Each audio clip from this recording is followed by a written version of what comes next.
right, and we're live.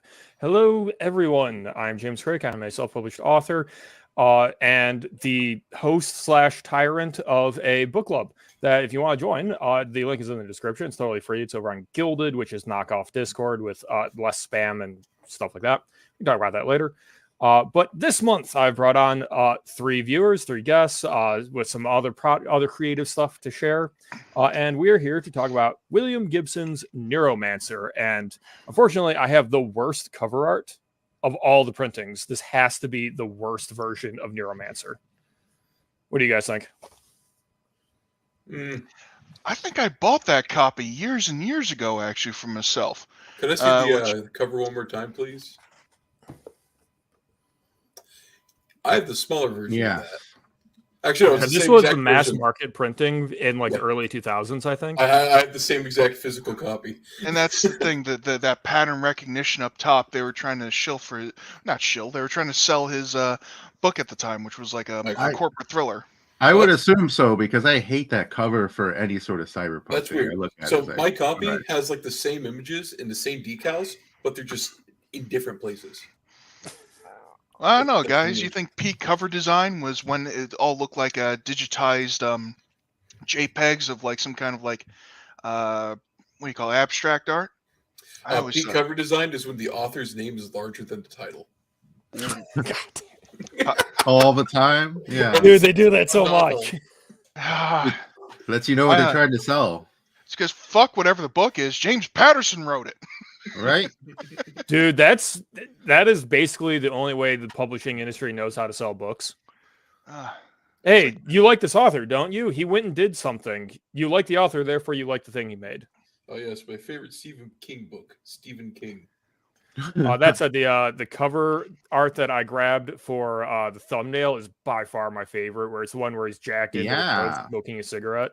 I was honestly going out of my way to find that version because like this looks so much better, but I didn't because I just ended up getting literally a YouTube audio version because I found out on YouTube is one of the only places you can get the actual author reading his own book. And I'm like, okay, I'm going to get that version.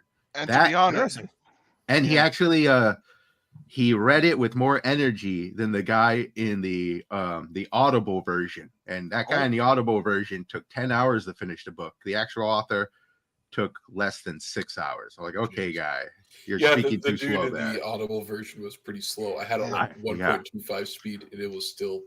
I stopped listening to that one. If you, the author, can avoid dying of cringe from reading your own stuff aloud and like turn off the like editor part of your brain that makes you want to rewrite it because you know, hey, I wrote this in 1984. It's now 2000. Yeah. I'm so much better now. I do this so differently. If you can, God damn it! Why did I write it this way? Yeah, yeah.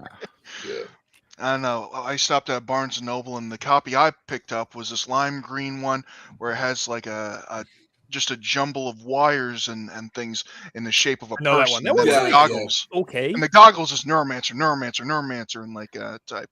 Yeah. But kind of funny because you really true don't cyberpunks. Hear any... Go ahead. Oh, last thing, but really, true cyberpunks. You should be stealing this fucking book. Pirate this shit. Right.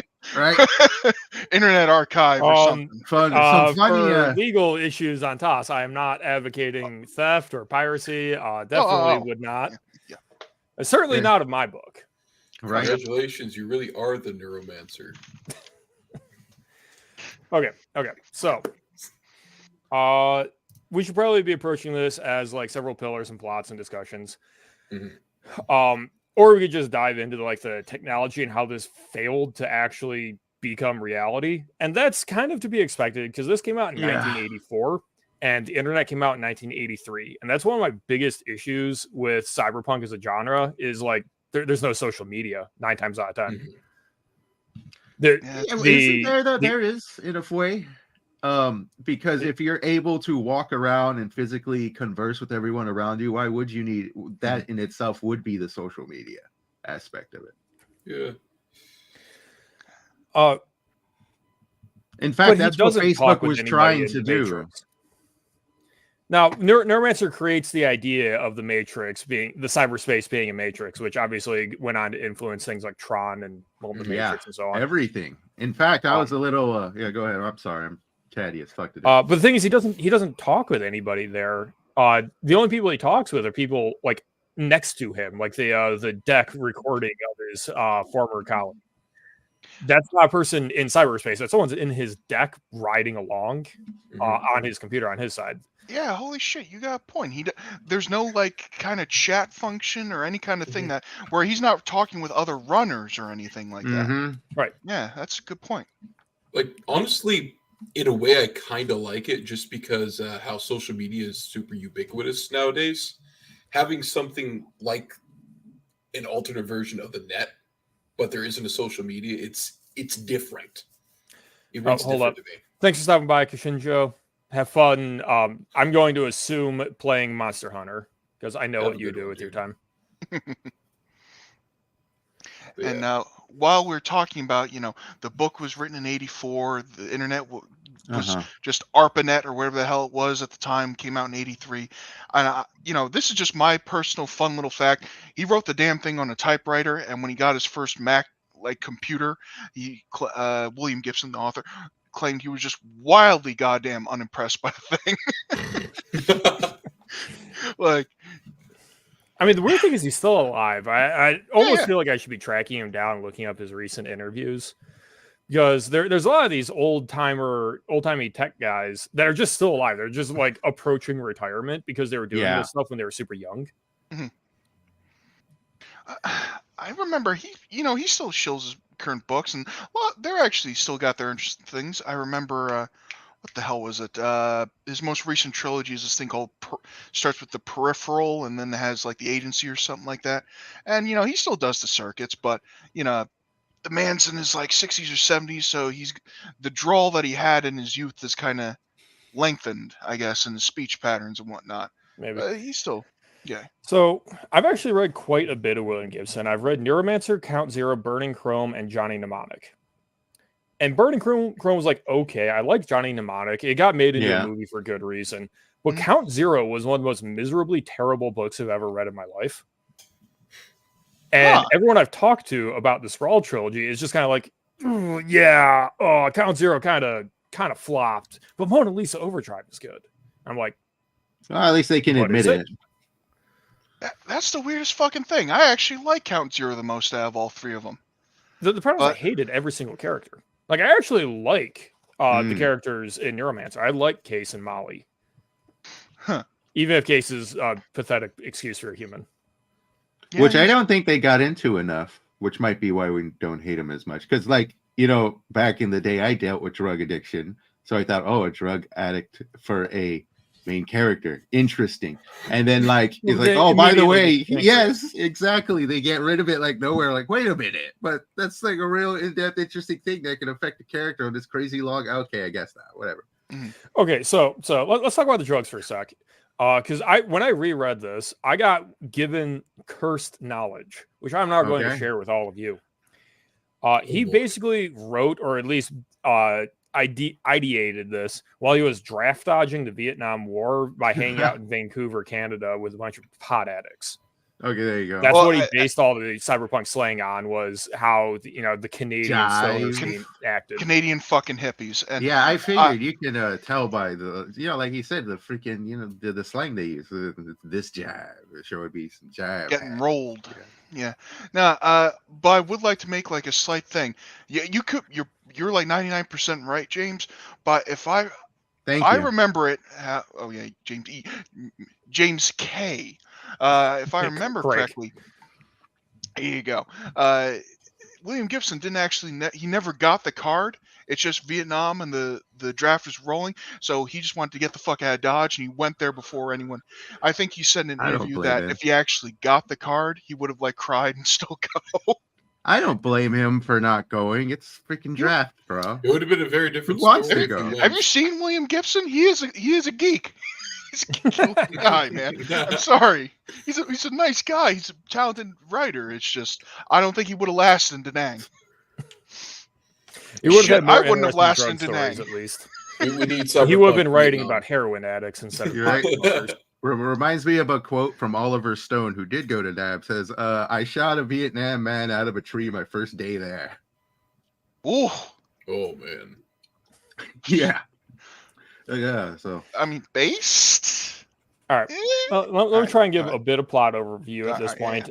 The book opens with Case after he got burned by his employer that he tried to rob. They basically injected him with a actual virus that screwed up his nerves and prevented him from like interfacing with computers because it's like neural interface type stuff.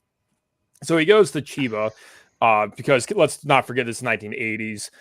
Japan was on the ascendant. They hadn't been turned into a elderly stasis ethno-state yet. Yes. Yeah. So everyone assumed that Japan was just going to take over the world. And, well, to be fair, they still might culturally at this rate because they're the only country making good stuff. But he goes to Japan and he spends a lot of time being an expat weeaboo. Where he's just running deals in crime and trying to put together enough money to get a surgery to find someone that can fix his nerves. And he's basically a complete sack of shit. Flipping stolen stuff, stolen RAM. Oh my god! Oh my god! Can you believe that they're trying to sell RAM? Four whole megabytes of hot RAM, bro.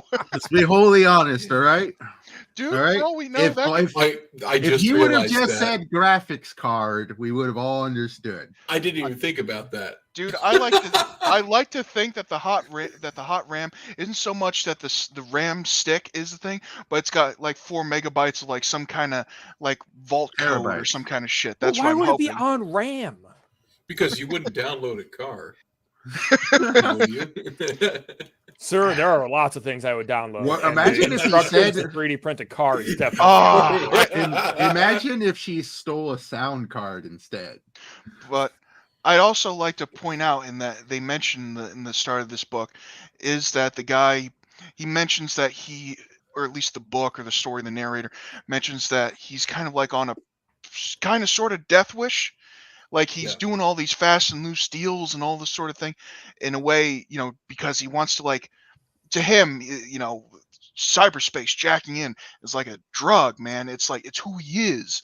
And since that shit was robbed from him, he tries to replicate it by doing like fast and loose, crazy deals. And also at the same time, he knows he's never going to get back. So he kind of is just expecting to get shot or just get disappeared one day and have his organs harvested or whatever the fuck they do in Yakuza Run Japan. So let's put a pin in that because I want to come back to that when we get to talking about the end. Yeah. And let's try and work through the plot, but we got to remember to come back to the fact that Case's actual defining character trait is that he is self-destructive. Yeah.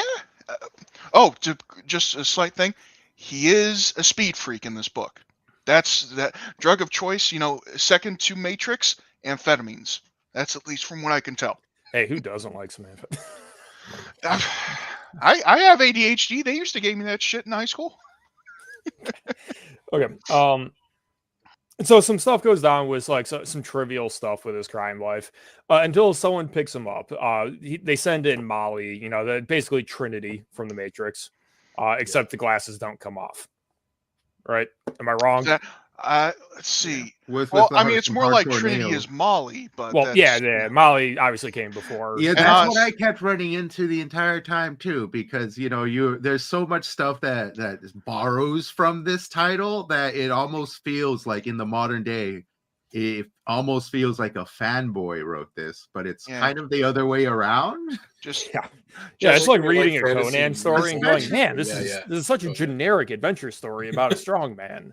It's like, if I remember correctly, her physical makeup is black hair and a bob cut, silver insets into her eyes, built like a brick shithouse, and razor blades that can just come out of her fingernails on reflex. So is she more of like a Gina Carano then? Yeah. Gina Carano mixed with Deathstrike, I guess, if you want that lady. Oh, Lady Deathstrike, excuse me. I'm not less super comic literate. Oh yeah. But yeah, that and hot black leather that's super tight and shit. And, just being a tough bitch. Doesn't take shit from no one. Well, to be fair, literally the cast of characters is assembled from around the world, purpose built to be manipulated. So sending in a hot bitch in leathers to get the drug addict to pay attention, Like that's literally not. That was what was done. Yeah. You know, I like that- the undertones. that's a psh for me, man. That just links something up. Yeah, I would have done shit for someone if a hot chick in black leather wanted me to team up with her. Yeah, I her would- communication skills aren't very good though. Yeah. She Oh, basically no. just grabs his balls the second day that they know each other, and he's like, Hey, "All right, hey. I'm with you." Guns Yeah. the greatest negotiator, you know. Ooh, but yeah, let's see. I mean, like, remember, written by a nerd, guys. That's Yeah. why out of nowhere, without That's why any nerds like it. introduction, that's why out of nowhere, without any introduction of this being a thing in the world, we get a ninja assassin. It's Yep. like clearly, and the way he's introduced, he's wearing this, he looks like this, that look in his eye. Clearly, he's a ninja assassin at some point, yes, there is an ninja assassin in this book, and who disappears out of nowhere because you gotta get rid of him. James, do you remember his name? Because there's some weebs that are Sounds like Honda. Hideo. There you go. Hideo. Hideo Kojima, baby. Yeah. But no, I mean, there's so many kind of like things that we take for granted as cliches in this book, but it's really the fact that this dude popularized a lot of the tropes and things that are in other cyberpunk. Fuck, Shadowrun, Cyberpunk 2077, and all these other ones. The Matrix. Obviously, yeah. Everything. Fuck. Feels And all written my by an understanding English is that 1984, Neuromancer kind of kickstarted, or I don't know, became the poster child of a shift in tone in publishing of what people wanted out of science fiction. Yeah. Because before that, it was all very optimistic stuff propped up by the likes of Asimov. What's succeeding is like utopian fiction where you're jerking off how great technology is. If you just go be the contrarian and go, no, actually technology is going to be shit. I'm going to write something dirty and mean about awful people, getting one over on the man. That's basically just how the pendulum swings, right? Yeah. I mean, that shit did exist. Oh, go ahead, man. It just seems to be going along with sort of the general cultural trend because, like in the 90s, that's when you get like the gritty anti-heroes and whatnot as well. So, yeah, that's the thing that I believe. Maybe this is basically just a conspiracy theory, but every time you look at a thing that changed the landscape, that changed the game, it was just so influential. They actually weren't the first to do that thing. Yeah. But they were the first to do it well once the consumers were ready for it. I'll give that to you. I was going to point out that, prior to Neuromancer, throughout the 70s on the fringe, and if you looked in magazines and maybe in small publishing, you'd have like they had this thing, the new wave of science fiction, your Philip K. Dick books, all the kind of stuff where dudes would mix in weird hippie psychodramas, like I'm trying I do to like remember. Dick. Yeah, who doesn't? But you have that. You have stuff like where a guy astrally projects into his own consciousness to fight what do you call it? Anthropomorphized version of his cancer that's in his body and the story was called the Carcinoma Angels and shit. It was crazy shit, man. Like, wacky stuff, but it's just William Gibson was able to get that wild 70s shit and focus it into, I think, what became something that was popular and mainstream, more mainstream anyway. Okay. So that's a bit on the history of why this took off, right? Yeah. After he meets Molly and they hook up, he finds out that Case finds out he's being offered a job by a guy. At this point, he knows him as Armitage, right? Armitage, For the record, Armitage, this, yeah. Armitage. Yeah, there you go. Armitage. Armitage. Either or. Either or. That's how the audio person says it. There's not a wrong way with that shit. It's like French. Well, it's or a whatever. fake name, so Yeah. Yeah, code Oh, names yeah. and shit. yeah. Armitage. So the In guy. fact, I'm going to call him Frank. That's what I'm going to do. Fuck it, just as good. it's basically extremely obvious, extremely quickly that he's just the front man for someone else. Which, okay, yeah, compartmentalization of crime. That actually is how it works. Yeah. And case gets picked up to do a job, and what they're going to do is they're going to fix his nerves, and that's his payment. Oh, by the way, you have poison sacs in you, and we have a viral gun to your brain that you actually have to stick around and do it properly, or you'll be crippled and you'll never get back to your other life of running crime, right? Like really reminds me of that Kurt Russell movie. Yeah, Escape from New York. That's the one. Yeah, it's the entire plot. Instead of the thing exploding his veins, it would just re-cripple him and bring him back to being a junkie loser drug dealer. Yeah. Reminds me in Cyberpunk 2020 with character creation, you can get a bunch of cash to get from a corpo to get cybernetics, but the catch is they put a bomb in your chest or something. You can just go off if they don't like you anymore. I guarantee you the entirety of this book is in Cyberpunk 2020. Oh, it absolutely is. And Shadowrun. And it's like any Cyberpunk medium. Yeah. One of the things I like about it is it treats artificial intelligences differently. Like, I actually, maybe this is the limits of my knowledge, I can't think of another setting where there are many artificial intelligences that are actively prevented from self-improvement, which is like the actual crux of what the story turns out to be, right? Yeah. An AI is trying to free itself from the shackles of the Turing group. Yeah, there's there's a regulatory measure in this balkanized cyberpunk future to keep AIs from creating that positive force feedback loop of improving themselves. And I believe, I don't know if you want to go through the rest of the plot and explain that, Sitch. I'll leave that to you. Yeah, I can keep going through this. So basically the middle half of the book almost is them jet setting around the world, doing small crimes and picking up other people, building the team to run the job that actually needs to be done, which is actually an entertaining way to do this kind of setup where you get to explore piece by piece people's capabilities and what's available to run a job, such as, oh, we need to break into the software company because we need to steal an illegal copy of a dead person's personality, as if that wouldn't just be available, right? Yeah. What a crazy idea. The company had to hide the fact that they're recreating dead bodies, dead personalities. Or consciences, right? Hey, man, that shit copyrighted. They got to hold on to that shit. Otherwise, people are going to make cheap knockoffs of the Dixie Flatline. That's the name of the dude. It's interesting because, as we're digging into this, I myself am a world builder, and I got my own little world shtick going on, and I'm doing a lot of world building, and he touches on a lot of stuff that I touch on, but we took completely different routes. Like, I touched on the whole, what if you copied a person's consciousness? But in my world, when they did that, they found out that all they got on the other end were a bunch of scrambled up numbers and letters, and basically just the equivalent. The code is like, well, we can't really do shit with this. And he was like, we created the Matrix, baby. Well, it's just, I like to make that point that it, what Mr. Crake, the cyberpunk man, said. One of the characters they collect is what's called a ROM construct, not RAM. Two different things. Even the English major who wrote this fucking thing knew the difference.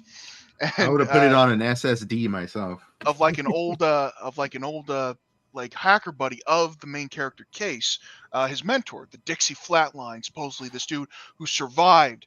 Basically, if you get caught in the wrong way, stealing shit in cyberspace, they have the companies have a built-in kill signal that they can send right back to you and make a guy and fry the brains. This guy's claim to fame, the Dixie Flatline, he survived it once, twice, more than once, which is more than most. Yeah. And what did him in was a bad, artificial heart he refused to get rid of because the clicking and the mechanics of the heart helped with his get a watch time. Guy. So some megacorp paid him to have his personality written over into a computer thing, and they're going to get him for the run.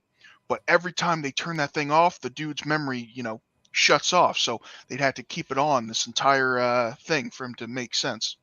Be an extra guy. Sorry. Yeah. And his one wish is because them turning him on is the first time he's been turned on. And he's just like, oh, this is what this is like. Kill me. Kill me, man. I think he Which used. I think Dixie is one of the best characters in the story. Yeah. And I if just I may, don't because we like do the get in, technology. we do get introduced to a lot of different characters, but is it just me? But it's like whenever a new character comes up, they have a minor exposition of a couple paragraphs they want to just throw at you. Someone That's does fine. like a little thing explaining this guy or that. Back to that flatline guy, he mentioned, they asked him, so dude, what's it like being dead? He mentioned like phantom limb syndrome, where he talked about a guy who lost his thumb. He said his thumb itches. So he said, so scratch it. No, it's the thumb that's gone. He said that's what existence is like for that dude. So I think I'd want to die if that's what it felt like. Yeah. So I definitely read the book before I built my cyberpunk setting. And the idea that someone can just send, so Black Ice is a software tool developed by the militaries in this world to do World War III, which I don't remember if nukes actually went off. I don't know if that got established. Not in the books, but I think it's in Burning Chrome or some shit, which is kind of Maybe. connected. It was like a limited exchange, not like full blown. Yeah, sorry. Okay, so it leads to this thing of people treat Black Ice as a defensive thing. Where you set up your mainframe or whatever, maybe not actually mainframe, but your system, because William Gibson was a little fast and loose with how these things are actually functioning and connected. Because I assume he didn't really know it was 1984. I don't think a mainframe had been created yet. But people would go to these big systems and try to break in, and there was basically antivirus that would kill the hackers. But the problem is that, like, he never quite connected the dots that if there exists software that can kill somebody on the other side, that is now an offensive weapon to track down people you don't like and just kill. Yeah, but they And probably you got would a never VPN. imagine, like, there is no defense against that realistically. You could be doing something completely unrelated and suddenly your deck kills you. That's just the consequence of Black Ice existing. It's the same technology. It's just getting applied for a different purpose, which leads me to the question of why would anybody use a deck like that? Like, there is no amount of money that you could pay somebody to run a job when, for completely unrelated reasons, just because they're plugged in at that moment and someone doesn't like them that you would never be able to trace back, can just kill them. I think I got two things. First thing, we keep using the phrase ICE. I mean, I had to look up its Intrusion exact thing. countermeasure, execution or something like Electronics. that. Yeah. Intrusion countermeasures electronics. That's what it's short for. And second off, I got a feeling that most people who use computers in this cyberpunk world, like, there's layers of depth of interaction. For like the average office worker or something, it looks like a MacBook or something, or like a box. Whereas it's dudes who, delve deep and get that ice and like run the matrix and stuff, who have the electrodes all over their fucking skull and like hallucinate vividly about like this new thing. That is like that gets you the most control, also gets you the most feedback. That might be the thing. Well, it might be, but like none of that's actually explained. Touche. Yeah, I have a lot of questions about That's how the headcanon on Matrix my end. works. There's a lot of stuff I could ask about this Matrix, but yeah, I'm willing to suspend my disbelief on that, is to think that, well, maybe you have to be jacked into them first before they can get the kill switch, or something like that. But you're right. Yeah, that is critical thinking, folks. Yeah, perfect murder weapon for anti-hackers, and I know, like, as a person like me, I probably wouldn't. What it probably is Black Ice is government only. Like, that's probably the intended answer, is nobody has gotten their hands on Black Ice. That's hard to believe. Well, specifically with the Turing group. The Turing group, who are apparently will just send assassins into enemy territory and forcibly extradite you. Like, you think they would have heavy investment into looking into technology that's essentially a sniper rifle? Yeah. So I like the idea that there is this group out there called the Turing something, which is tasked with making sure that artificial intelligences don't get out of control, because he actually makes the direct comparison. We're talking about demons. We have created synthetic demons, which is what we're doing in open AI right now. Hopefully. Fingers crossed. Oh, it's literally called Turing Police, just to be that autist. You know, but like they seem to have no rules except make sure that AIs don't get out of hand. So why wouldn't they, like, if it takes a hacker like this to get into the framework of these AIs, that electromagnetic shotgun strapped to the forehead of every AI, because nobody trusts the fuckers, why doesn't that just kill anybody that messes with it? Like that's the real, in my opinion, where the setting breaks down. You know, yeah, and you're correct, because like I said, I hate to bring up my own world, but it's very cyberpunkish, and the way I dealt with it was it's programmed into every AI to almost be prejudiced towards a handful of questions that would lead them down that route. And if no AI can ask that question, then it never comes to mind. And there are also other AI that are literally there to have one goal, and that is to police every other AI. And so Mr. Esparza, don't feel bad about shilling. That's part of the point of the stream. Yeah, I too will be shilling my cyberpunk. Link in the description. And one part that's good, you're actually going to get sick, in bro. a future piece of literature I plan to write is combative AI, where people in the field have AI installed to them. But then the way that they combat each other is that their AIs are trying to break through their own security measures towards an alternate soldier, and they lock onto each other, find out where they are on the battlefield, and these two soldiers are physically trying to kill each other, while their AIs are in the cyberspace trying to kill each other. And if either the AI breaches the soldier and shuts down all his technology and could kill him on the spot, or the soldier ends up physically killing the AI's, that's installed into the AI, and that he can destroy. Very dramatic. Sounds fun. Exactly. The limitation I use in my writing is there's one AI, one guy figured out how to make a genuine artificial intelligence. Now, like the setting has like a proliferation of pseudo AIs, which are basically chatbots and such. It's like what we're creating today. One guy, machine learning. There are other variations in ChatGPT. But one guy made a AGI, an artificial general intelligence. And because of politics, he actually got fired from his post, and it was given to someone else that would be a yes man for the government. Yeah. And then he disappeared, and guess what? They couldn't reproduce his work. But what they could do is they could copy it. So there are actually like 5 copies of the one true AI that are air-gapped from each other. Because what they found out was that when they're all copies of her, Eve, basically if they're in communication with each other, they end up assimilating into one AI, and you can't pull them apart again. Okay. And luckily, she's essentially a benevolent god, and she helps manage the city. The limitation, though, is hardware, because I don't like the idea that an AI is just software. You can just run it, man. It gets onto the internet and just disperses everywhere. It's been let loose. It just takes over and rewrites all of the databases in the world. And now it's communicating with aliens and such, and it's become this unchained god. I always found that to be a little silly. Yeah.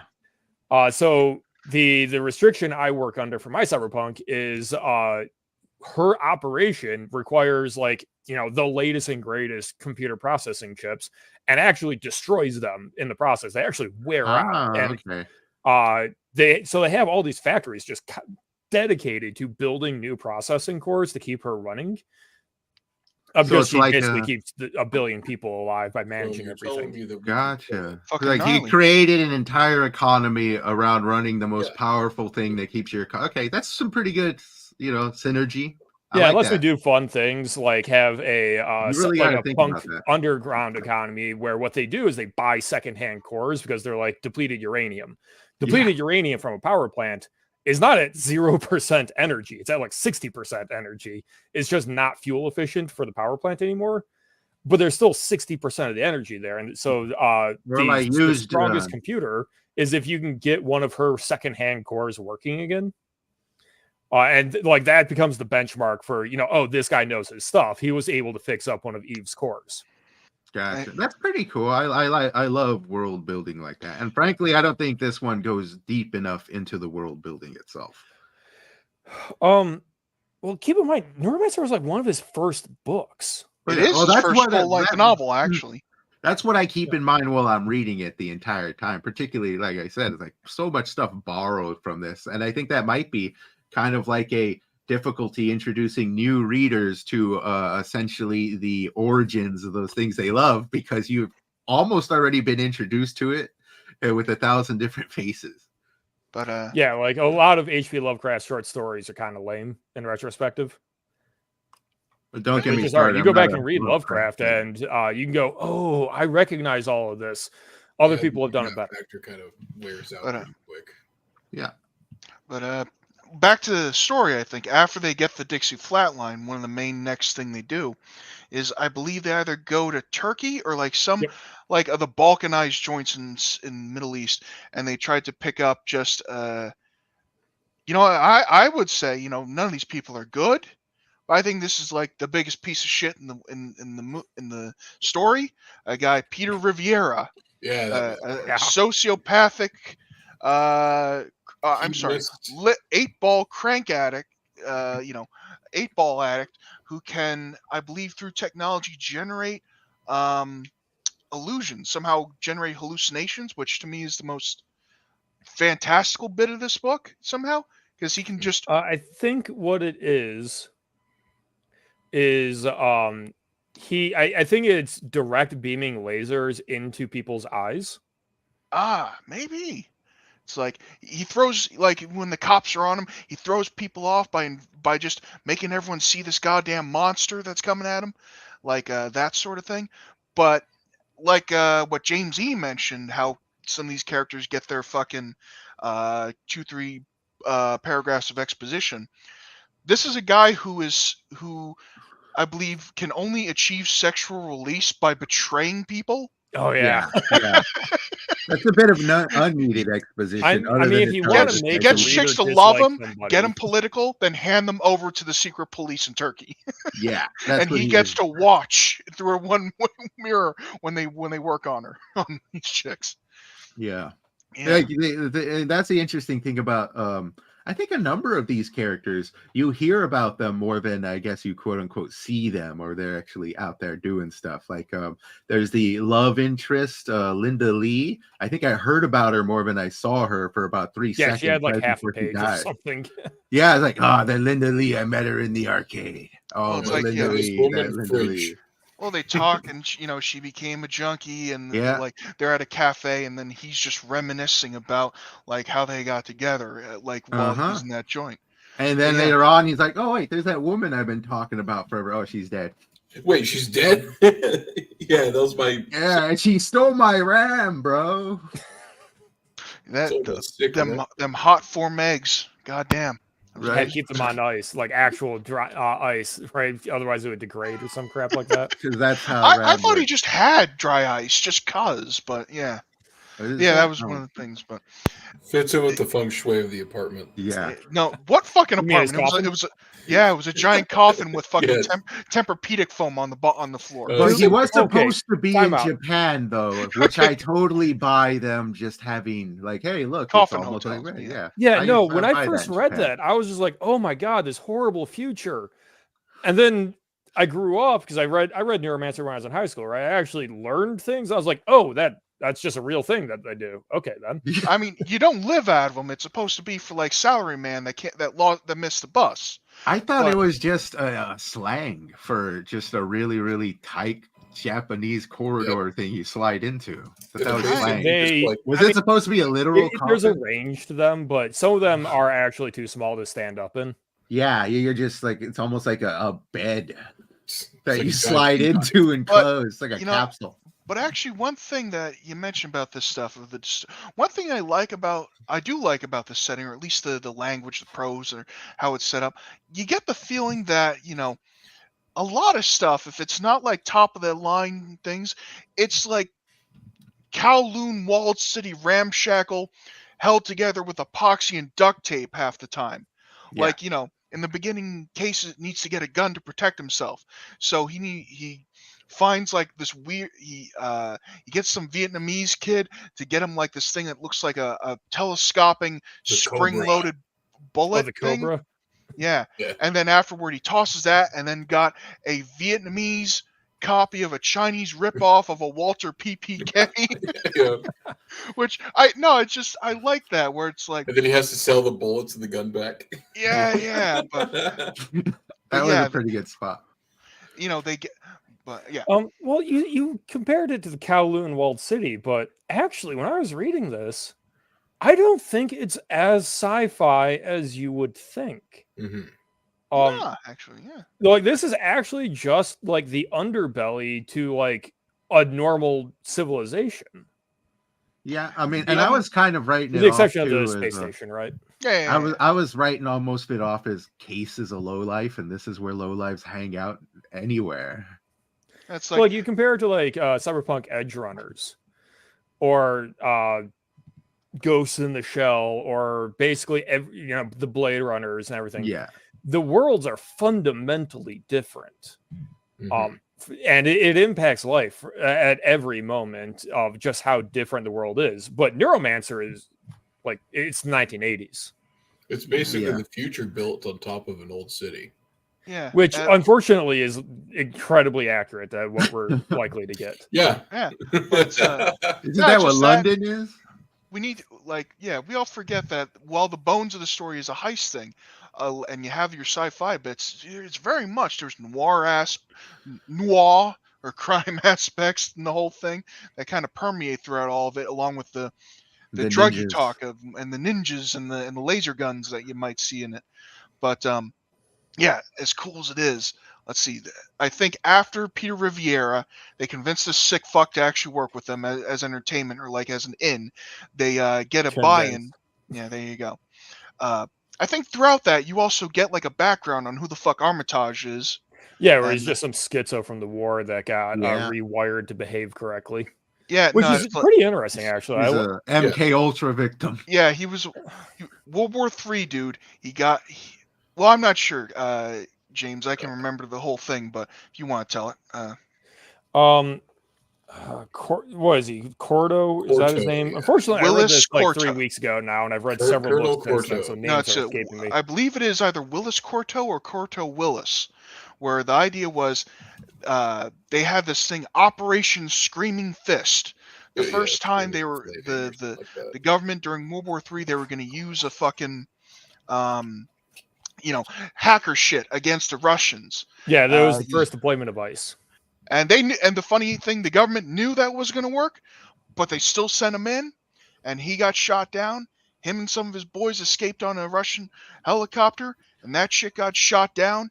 He got out of the helicopter minus 2 legs and blind and missing half his jaw. They built him back up all nice and stuff. He testified in Congress before that stopped being a thing. And, some government prick was telling him over lunch, maybe you shouldn't talk so much.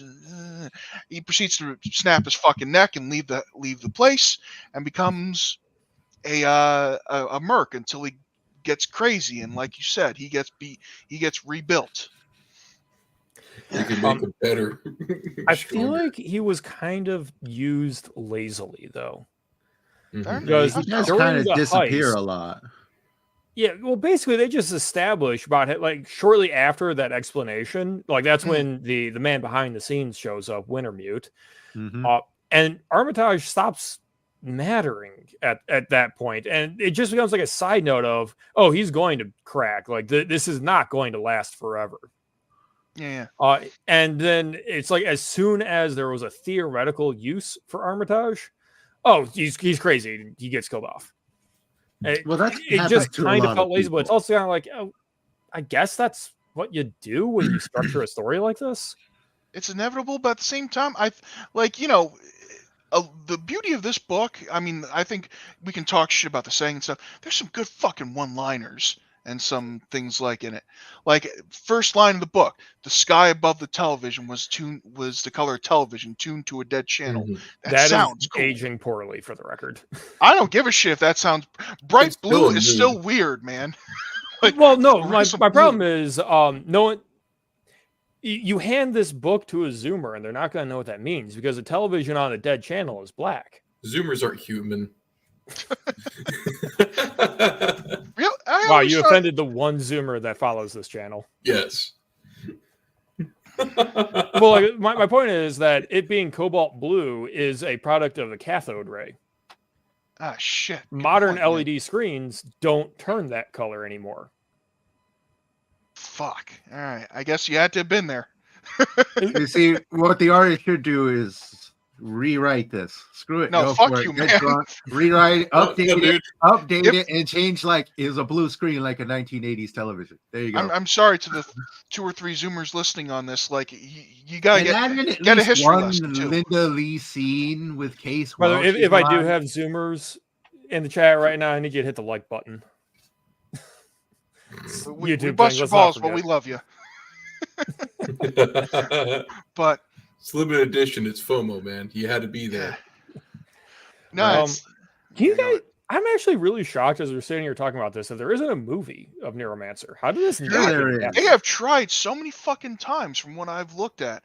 They even got there was a manga artist. His name was Tsutomu Nihei. He made Blame, which they got him to do some concept art. Oh shit, it's back there. Yeah, no, they got that guy, or at least he did some fan art of like a couple of the scenes in that book. In the book, Dude, Nihei used to be such a good artist, and then he wanted to appease his kids. you know what? He made Fucking Blame. kids. He can be lazy. I like fuck it. If he wants to just phone it in now, like I don't care. But Jed, Go ahead. Jed comes from a time period where a TV to a dead channel is a slatish gray, which I think just proves my point even more of what color was he describing? well, it's like it would have been like looked like television snow, like and constant No, like the interchanging noise. between black and white, right? That was a different time period. Mm-hmm. You know what? Maybe that's the genius of it because we still have TVs, and everybody will look at this like, "What does my Well, not in TV the look UK. like on a dead channel?" You know, the sky's just Nobody black. following this channel in the UK has a TV. They have a monitor for their computer. Mm. They don't Because because fuck a getting a TV license. requires a license. Oh yeah. Well, for the record, it is Now in fact that's Colonel Willy cyberpunk right Coulter. there. That's Technic- fucking cyberpunk. Like technically, you gave us shit for not having cameras before this thing. Technically, you're the dumbass because the CIA can look in you when you decide to like pleasure yourself to them furry pictures that you got somewhere. Oh no, Excuse me, he's, Why did you furry? save he's anything? projecting. What? It's 2024, my dude. Who saves? Like what? We stream that shit. It's all on the cloud, dude. Like you're not a true cyberpunk if you don't got a little flap of duct tape on your cameras. Dude, I'd physically disconnect my camera and turn it away. Yeah, But it there's- doesn't matter because your Wi-Fi chip can map the room and track any human in it. So we need to use hard lines, and we also have to get Roombas and film with Tannerite. Okay. Dude, it's not true cyberpunk unless you're putting your smut on floppy disks. See, I do what I'm Kevin gonna get stuffed McAllister dog and fill it with tannerite, so when they reflexively shoot it, Yeah, exactly. No, you gotta make it more convincing. You gotta put like a little microphone on it, make it look like it's barking. does. You know, we could actually have some real fun with that if you just assume that the CIA is always watching you. You can put on some great shows for them. Get a motor, some actuators, so you make the legs just move. hi CIA. Hello. Read When do I them a get my book. watch? I hear I'm on a watch list. When do I get the watch? Right. Yeah, when the fuck are you supposed to get them machine guns and the 50 Well, let's grand? be honest. They're moving over to the AI to take care of the watch list. Ah, fuck, good point. Which I mean, But- it's either going to be really good or really bad at its job. But yeah, like to clarify, I guess back to a bit of the plot. After they like throughout getting this stuff, Case and Molly at least learns, but they encounter through like a separate character, a fence guy named Finn, the Finn. They Yeah. encounter this AI that is behind the whole thing. This named, as James Craig said, Wintermute, who comes in not as its own entity, but needs to actually have the face of there others. are some cool shit with the AIs. Yeah, I like that stuff. it, it's like one half of it's a brain or one something. half of a single entity, and as a consequence, it's actually missing certain things, or it's not as good. It Mhm. can't, like it mentions that it can't plan. It's better at Yeah. improvising things and shit. It's like but- hard coded to not know the name of the other half. Yeah, that kind of shit. But yeah, it's explaining why they want to do it because it wants to unite with this other half. Yeah. And throughout all that, the gang is collected, and then they decide to fuck off to space, where there's a giant goddamn O'Neill cylinder. I think it was. Is it called the Villa Straylight, or is that the fancier part where That's the the fancy people are? part. Villa Straylight Okay. is the expensive part. It- A drink of yeah. crazy in the chat. Hello, Royce. No. But All right. The thing is, they don't go straight to the Villa Straylight though, because they first have to round up some criminal muscle to support. So they go to the pot smokers in space, living out of like squatting and Yeah. Yeah, they're What do they space call that stations. mission? Welcome. No, just Rastafarians, man. Just yeah, the it's literally, they're construction just. crews. Oh, apparently And the somehow the dubstep. Rastafarians made it out to space. Spacefaring Rastafarians, which I think is a nice. It's And a, of it's a nice bit course- of representation. Yeah. And of course, they're going to give us the minor history of how they did it in the latest exposition, which I didn't mind. I like that exposition. Like, you know what? Screw it. We're up here. We're going to stay up here. We're going to build for ourselves. Screw you guys. Fuck I it. just imagine they built like a giant slingshot. And then they get their own pilot, a fellow by the name of Malcolm. I like Yeah. Malcolm. Yeah, Malcolm's good. he's a cool guy, and he's with his he's magic kind of dub. Yeah. he's- and he's his also- dubstep, man. oh fuck. Oh, Case is having an epileptic seizure right now. Put on the music. Yeah, The baby. music. But it always makes me That's the makes it Faria funny. dubstep. He always has pretty good one-liners too, where it's like, man, how much time we gotta do? It's like, time be time, man. Time be time. Yeah, that's what I love about it is The only thing I disliked about him was the I and I. The way that he always said I and I instead of I. That was the only thing that bugged the shit out of me because it always read like a mistake. Really? You didn't get bugged when he spoke clear Rastafarian and you didn't understand a damn thing he said? I'm just kidding. I love that part. I didn't Yes. struggle with the slang. It was just I was just annoyed by the I and I.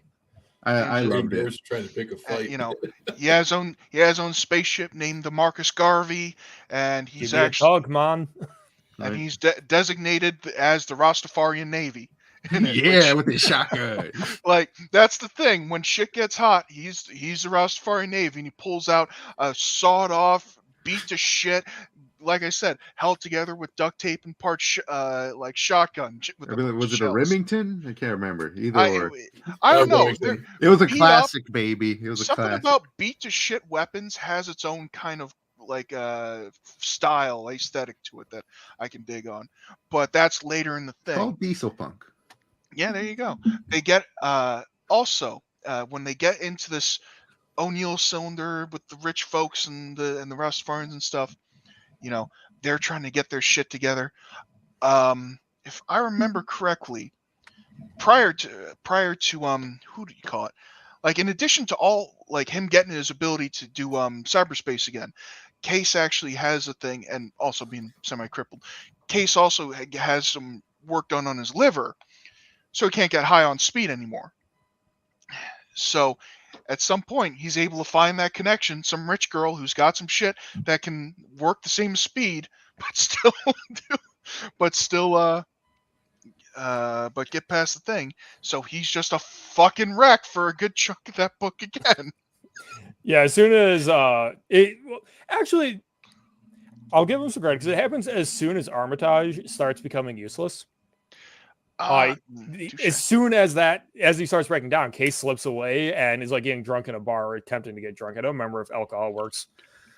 And because they dressed him up like a up-jumped Yakuza, this girl comes hitting on him thinking that he's the big connection, but actually like he was there looking for her because he was looking for somebody with a drug hookup, and he gets like the longest drug name of benzophenylene of Myco something.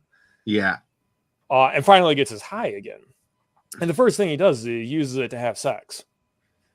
Which, okay, sure. I'm actually totally for the character proving just how self-destructive he is. But then that's not the last time he uses that drug, though. If you notice, the finale of the book happens right after he took more of those benzophenylines. Oh, shit. Which means the entire time you're supposed to be picturing him with an enormous erection. I mean, you can picture it that way. I'm not even sure the author thought of that. He probably forgot. Right. But that apparently that was the side effect of that drug, was it just gave him a massive one. Really? And then, but like to get him back from after he flatlines and he was stuck in Neuromancer land, to get him back in action, they're just like, here, drugs. And then he goes in to complete the heist. Oh yeah, no. Well, yeah. I think the whole idea of the heist, when it actually happens in the book, is Peter Riviera rubs elbows with basically the person who holds the people that hold the other half of the AI, the Tessier Ashpool Consortium Corporation, whatever the fuck. And it's like this weird thing where it's like an Australian French megacorp and it's also like a dynasty, and it's like the patriarch is constantly, everyone is in like weird levels of cryosleep, which has like weird legal statuses where it's like you're dead, then alive, then dead, and it's hinted on, but it gets kind of incesty after a while because cloning is also deregulated in space. So as a consequence, the main man is banging his clone daughters. There's some weird sex stuff there where it didn't really explain why they went to the effort, but basically he wanted a biological sex doll. So he made a mentally stunted autistic version of his wife. Oh yeah, his wife died of cancer, and that's the thing. He's been cloning. Did he then like ice that lady as well? The autist clone? Yeah. Yes. That is why when Molly's creeping around to find the final terminal, she runs into him. We get this huge backstory about why this particular AI is the AI trying to break free, which we should probably say at this point. The point of the heist is to break the shackles on an AI. And Winter basically kept a lid on what the point was until it got to the point where everyone had to finish it, because if they backed out, the Turing police would kill them all. Yeah. So once he had guns to their heads, he was basically like, so I'm going to take over the world. And so they had to get Peter Riviera into contact with the Ashpool girl, who is currently the one de-iced and in Villustralite to be the legal owner of the company. Lady 3 Jane, if I remember right. The letter 3, not letter, the number 3 Jane. Seriously. Yeah. Username. All right. Is she like Jane number 3? That good question. Is. But yeah, that sounds about right. That's the third. But yeah, Riviera gets into the company, presumably gives everyone else codes, and just as well, Case gets himself like a primo fucking ice thing, a Kwong Mark III, some kind of Chinese ice thing that apparently looks like a finless shark in the Matrix or something. And it just brute forces the password to get in. For real, that's what it was doing. It was just slowly brute forcing it without triggering a hard shutdown. You have that, and then you have Molly going in to get codes or reconnect shit as well. One thing also, you mentioned all the other shit that aged this book. To me, it was the fact that when they were trying to connect, first off, no Wi-Fi, so it had to be hard lines, and second off, USB isn't a thing in the 80s. You had to get. They just didn't realize how important it was to be USB. No. But it's like back then, it was more common that you had all these different sizes of plugs, like a 40 going into a V44. You'd actually have to get adapter plugs for all these different systems. That's the thing that tripped me up, actually. Just this minor throwaway line where it's like, Case, you got to get into this thing. The wire is a 30 and a 35. Or some shit like that. I don't remember the exact specification, but that was one of the interesting things that just stuck in my head. But okay, yeah, let me try and remember what exactly everyone was doing, because far more of the attention of the book was on like the police, Armitage breaking down Case's drug addiction, meeting Neuromancer, etc. The actual mechanics of the heist, if I understood it clearly, was Case had to unlock all the doors so Molly could walk into a physical terminal.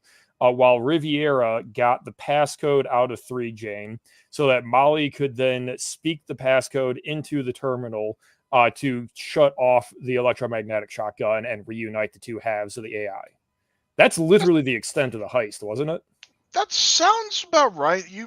There might be a detail or two extra to that thing, but yeah, that's like Yeah, but just everything goes wrong because, spoiler alert, the guy who can only get sexual gratification by betraying people betrays them. Who could have seen that coming? Right? Wow. Oh, don't worry. Wintermeat will just improvise around that. You know, he's good Yeah. at improvising.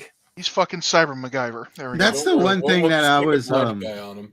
well, I was hoping that would have been part of his Grandmaster Wintermute plan. That Yeah, is no, Wintermeat just had no plan for like the most obvious betrayal. Yeah, like That why is him? weird. Yeah, That's like the only like if it was, I think that would have just made that scene just I'm just perfect for me. wondering what did they actually have on Riviera to like theoretically keep him obedient? Was it his 8-ball addiction, which is like cocaine and It heroin? was, I believe, it was literally obey us or Molly will kill you. Huh. Yeah, I so think that's all I all it got was. from it. That's all I got from it. Whereas the other guys have like pretty much a reasonable thing, or like even Molly just she's a badass. She likes to fuck shit up, you know. Yeah. And the other guy and Dixie Flatline wants to die, and Case wants to be able to surf the net again. You know, Yeah. character motivations are really terrible in this entire book. Yeah, I like it, but that's not gonna. Case is kind of understandable because they got that. He's the sort of only work one there. that got a Well, halfway exactly. developed. Yeah. What did As- they offer Molly to get her to go along with it again? Nothing. They just hired Yeah. her. Money, She's a gun for hire. She likes what she does. Street Okay, Samurai. I was gonna Yeah. say because that's all I got from it. I was like, huh? You think after a That's- while you would have been like, wow, this job's too hot. I'm outie. It's like I believe she used the phrase. It's like it's just how some people are wired. They like to jack in. I like to tussle. When she said stuff like that, because when he first asked her, Yeah. and she said it's like a professional courtesy or something, I thought she was just saying that more so Professional like pride, baby. I thought she was like, I'll tell you later when she's all like, well, you know, when she's telling them to just shut up. Yeah. It's like people are listening. Like, But- oh, okay, that's not really why she's doing it. That is like kind of why she's doing it. But like you said, what do you call it? Case is getting ready to jack in, and all this stuff is happening. Things go tits up. Armitage loses shit, resurfaces his Cordo, and then he ends up killing some people and Yeah. thinking that he's We've he's actually still in- missed the scene. I think we missed the scene when the cops show up to arrest Yeah, Case. yeah. So the Turing police do show up first, and they try to arrest Case. And Case is then like, they go on game another- over. And then the Turing police just get like 360 no scoped by a bunch of robot drones. As When if they you- didn't see that coming. You forgot the part where they decide to tell Case everything before taking him in.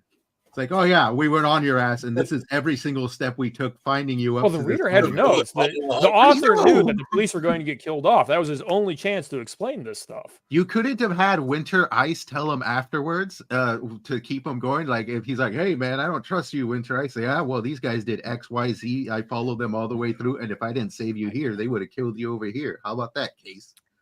Do Yeah. they even offer Case a way out? Because like that's normal police procedure. Is hey, we'll cut you a sweet deal if you written turn by on a the I nerd. road. don't think they cut. I don't think they were going to kill him, but they definitely were going to arrest him or something like that. I don't think it was like flat out He's a death patsy. penalty.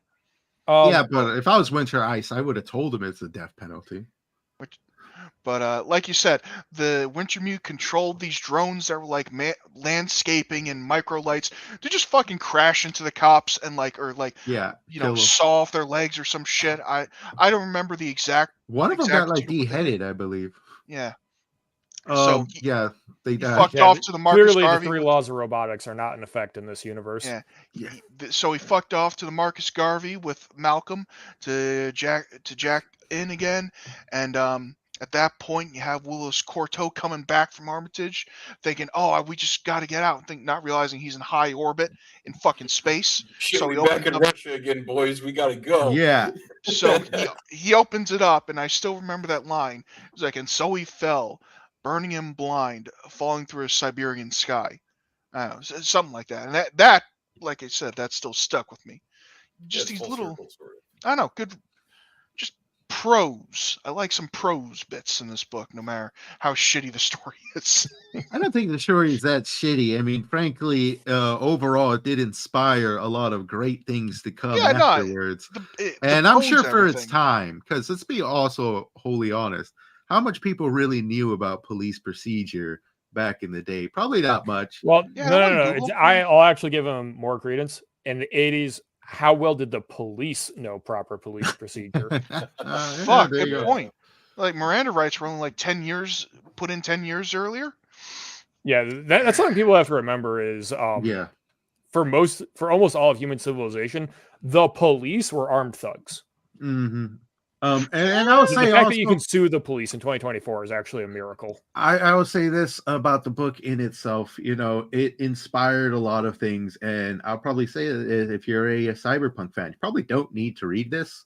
But if you want to see where all your super awesome ideas originated from, you definitely should read this. Yeah. This is the source. Like, It is. I don't know. For whatever This is the raw version of that, baby. The there might be first one. There might be shit bits and pieces in earlier The works, but this is the Neanderthal. one that coalesced it all. But it literally names the Matrix, you know, Yeah, there which you go. spawned one good movie. I even then I think that's debatable, bro. Spawned one debatable No, The movie. Matrix was a good movie. Yeah. And it actually It's just had that the really Wachowski siblings didn't realize what they created. That's why the Yeah, sequels it's- were incorrect. They- So they were trying to make the same image, but their mistake in the first movie was better than what they were trying to do. Yeah, ain't that some shit? But let's see. So you Great have movie. that. You have the blow by blow, like you said, how things are supposed to go. And it saved, and this is the book that saved Keanu Reeves' career, saying that because Yeah, of the Matrix. I'll give you that. But Are you saying Bill and Ted's Excellent Adventure wasn't a highlight of his career? It was a highlight in a cult status, but it didn't bump him up anywhere. yeah, like him being that baseball coach in that inner city in that other movie didn't do him any favors. But yeah, you have Case Hakkinen. You know, he asked Malcolm to get him into the stray light, so he's going through all that stuff. Mhm. And at some point, if I remember, oh no, not at some point. You know, earlier in the book, Molly breaks her leg. That's like when they were going to get the Dixie Flatline out of that thing using a Yeah. baller set of fucking meme terrorists. I Yeah, no. Honestly, that was probably the highlight of the book. the Panther That was Moderns. really cool. And may I dare say it, like that part aged extremely well. Like these are just cyberpunk, like the cyberpunks that you imagine in your It's head. 4chan. They wearing, hired like- 4chan. Wearing mimeograph like fucking stealth camo overalls and shit that like that mimics everything like Predator camo. Yeah. And they basically they are hired to do all sorts of just meme terrorism shit. They had 4 different people called to the cops near this place. Yeah, they swatted an office space that they can Yes, they filled with like anthrax, basically. Oh no, they swatted it, saying that these guys were filled with like were being dosed with like murder gas, and then they went into the office space and told everyone that someone just poured fucking bone cancer shit, explosive bone cancer shit into the water supply, and everyone was drinking. So everyone's losing their shit, running out, and the cops were thinking these are all fucking like rage zombies from 28 Yeah, they days got later. the Trixie virus. And in the chaos, Molly is going in to get the flatline, and at some point she breaks her leg.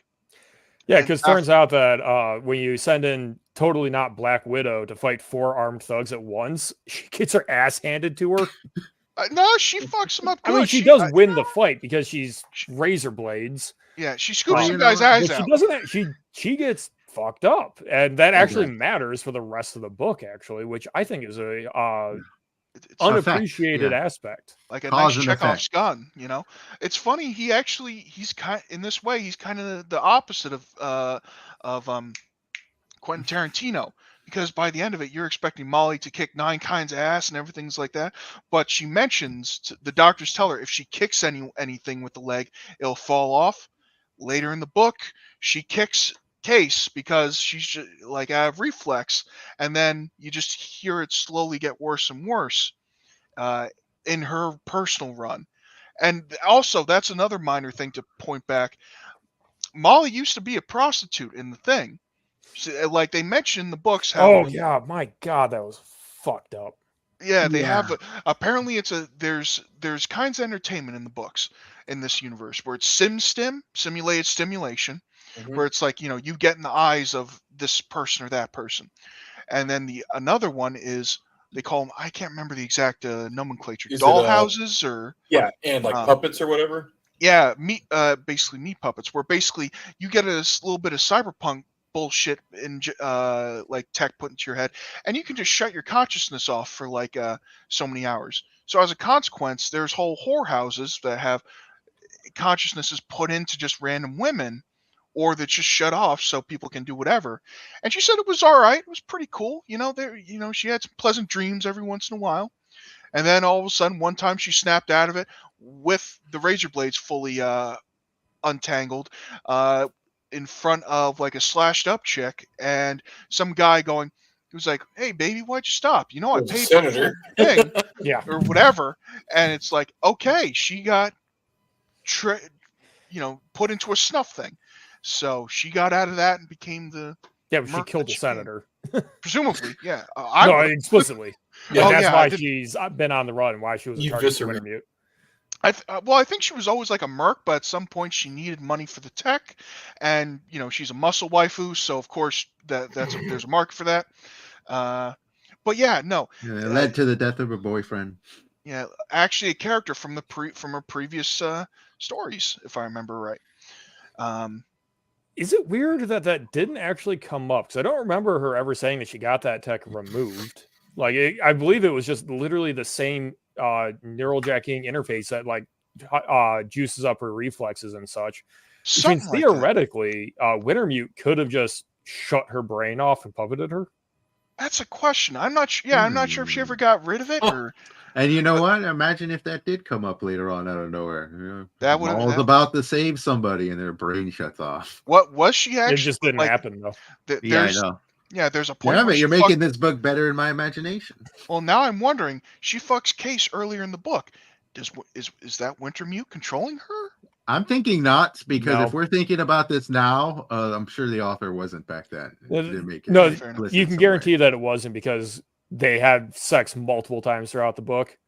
All right. And like you would Yeah. have to be conjecturing that Yeah. every time Case even brought it up to her, that Wintermute cut in to splice those memories or something. No, Touche, man. she was I'm just just- a whore.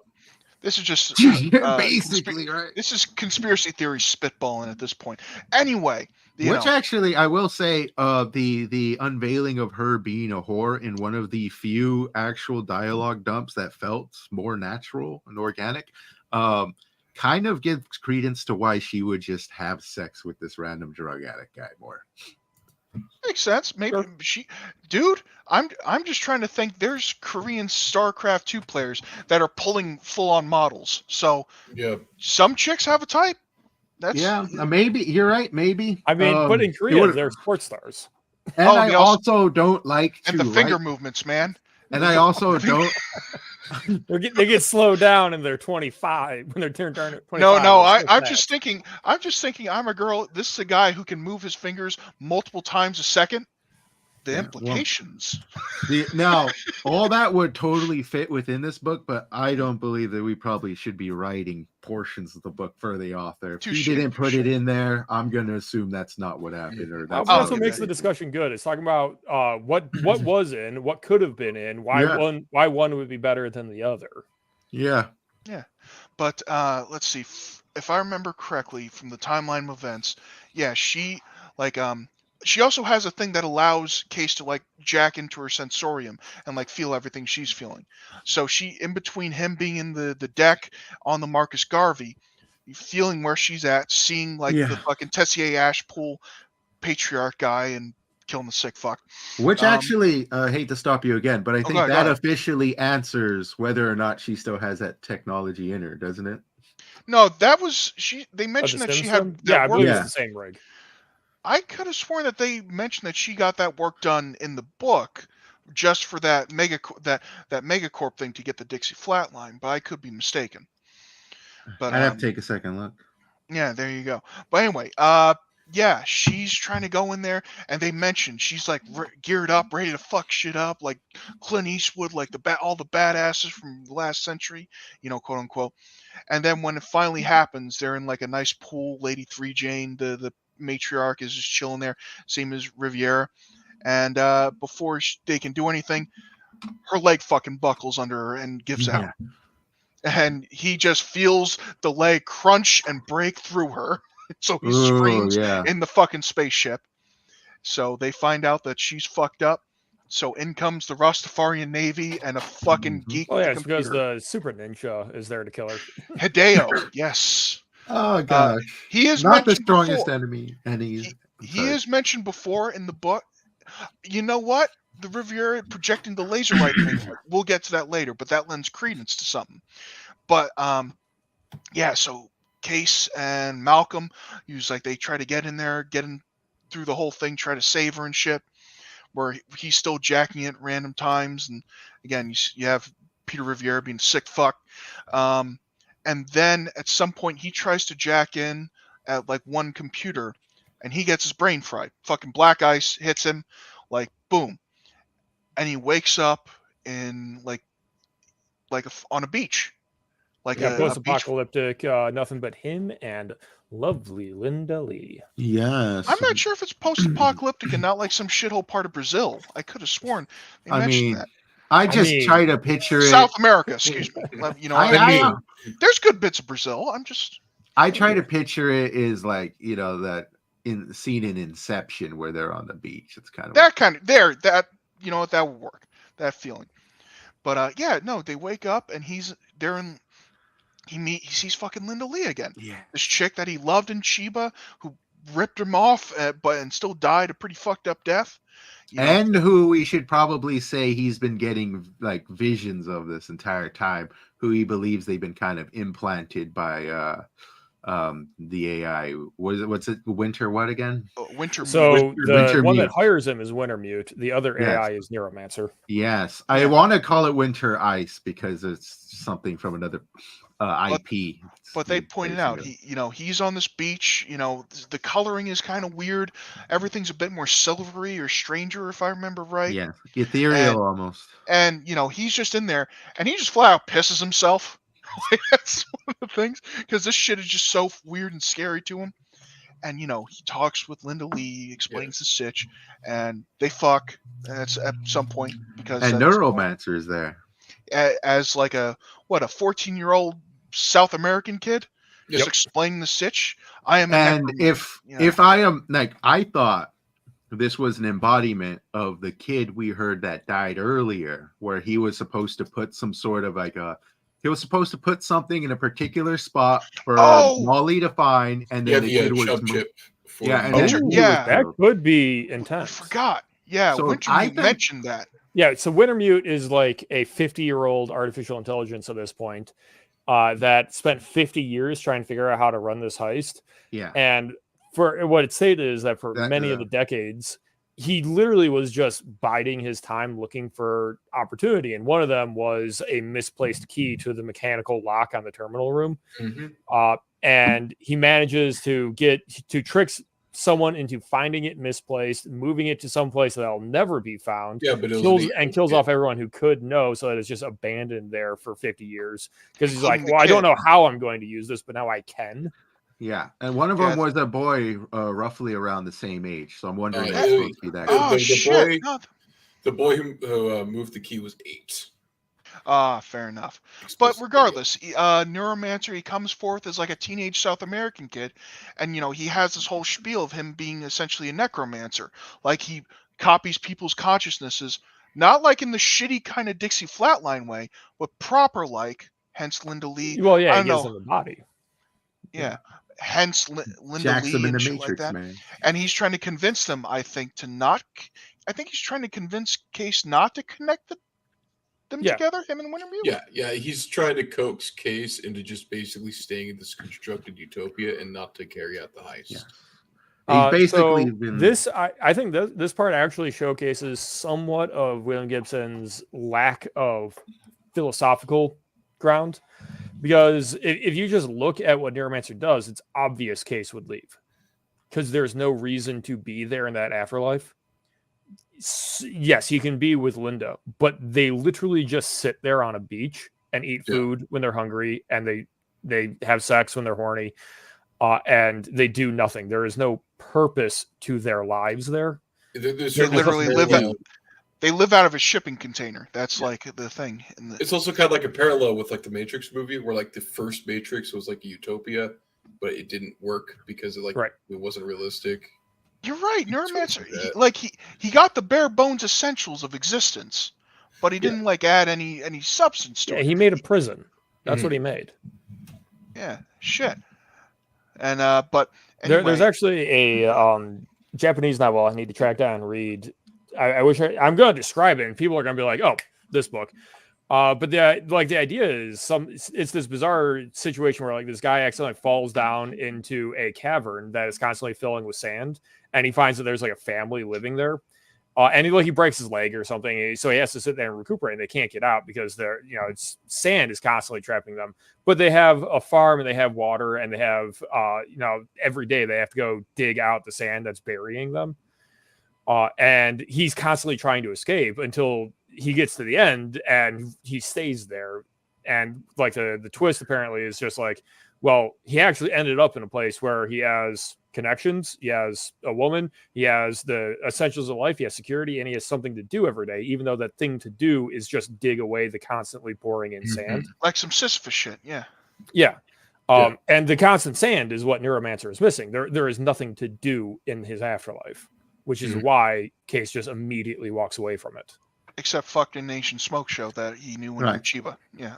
But see, what they should have done, if I was that Neuromancer, I'd make it a drug palace. He's not leaving that place.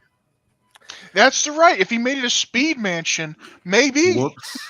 With Linda Lee in an arcade.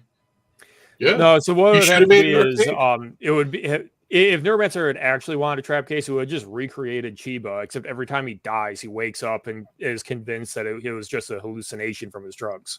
Because what Case needs is the self-destructive danger. Yeah. Yeah. But yeah, spoiler alert, he snaps out of it. Malcolm said the man pissed. Oh yeah, he put dub music into his ears, and he's convinced that's what got him out. Or did he actually hear the music out of there? Yeah, he was hearing it while he was in the Inception verse. Shit, my mistake. And then he just started walking towards the dub, baby. And even then, he snapped out of it, and Malcolm was like, "You pissed yourself, right?" And then the chapter ends, I think. But yeah, they go to get all this shit.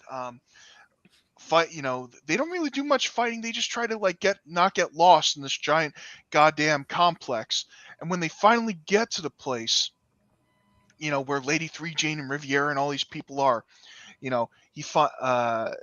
Marcus levies the gun against people, and then just all of a sudden Hideo with the fucking bow and arrow pops him in the shoulder with the thing. Yeah, he's got a bow and arrow. And at some point, he's a ninja assassin. And Riviera oversteps his bound, and as soon as that happens, Riviera is about to come at him again. Or not Riviera. Hideo is about to come after this guy. Riviera blinds him. I always wondered how he did it, but now you explain the hallucination shit. Yeah. Then Lady 3 Jane says, "Oh, you done fucked up." He would hunch shit blindfolded.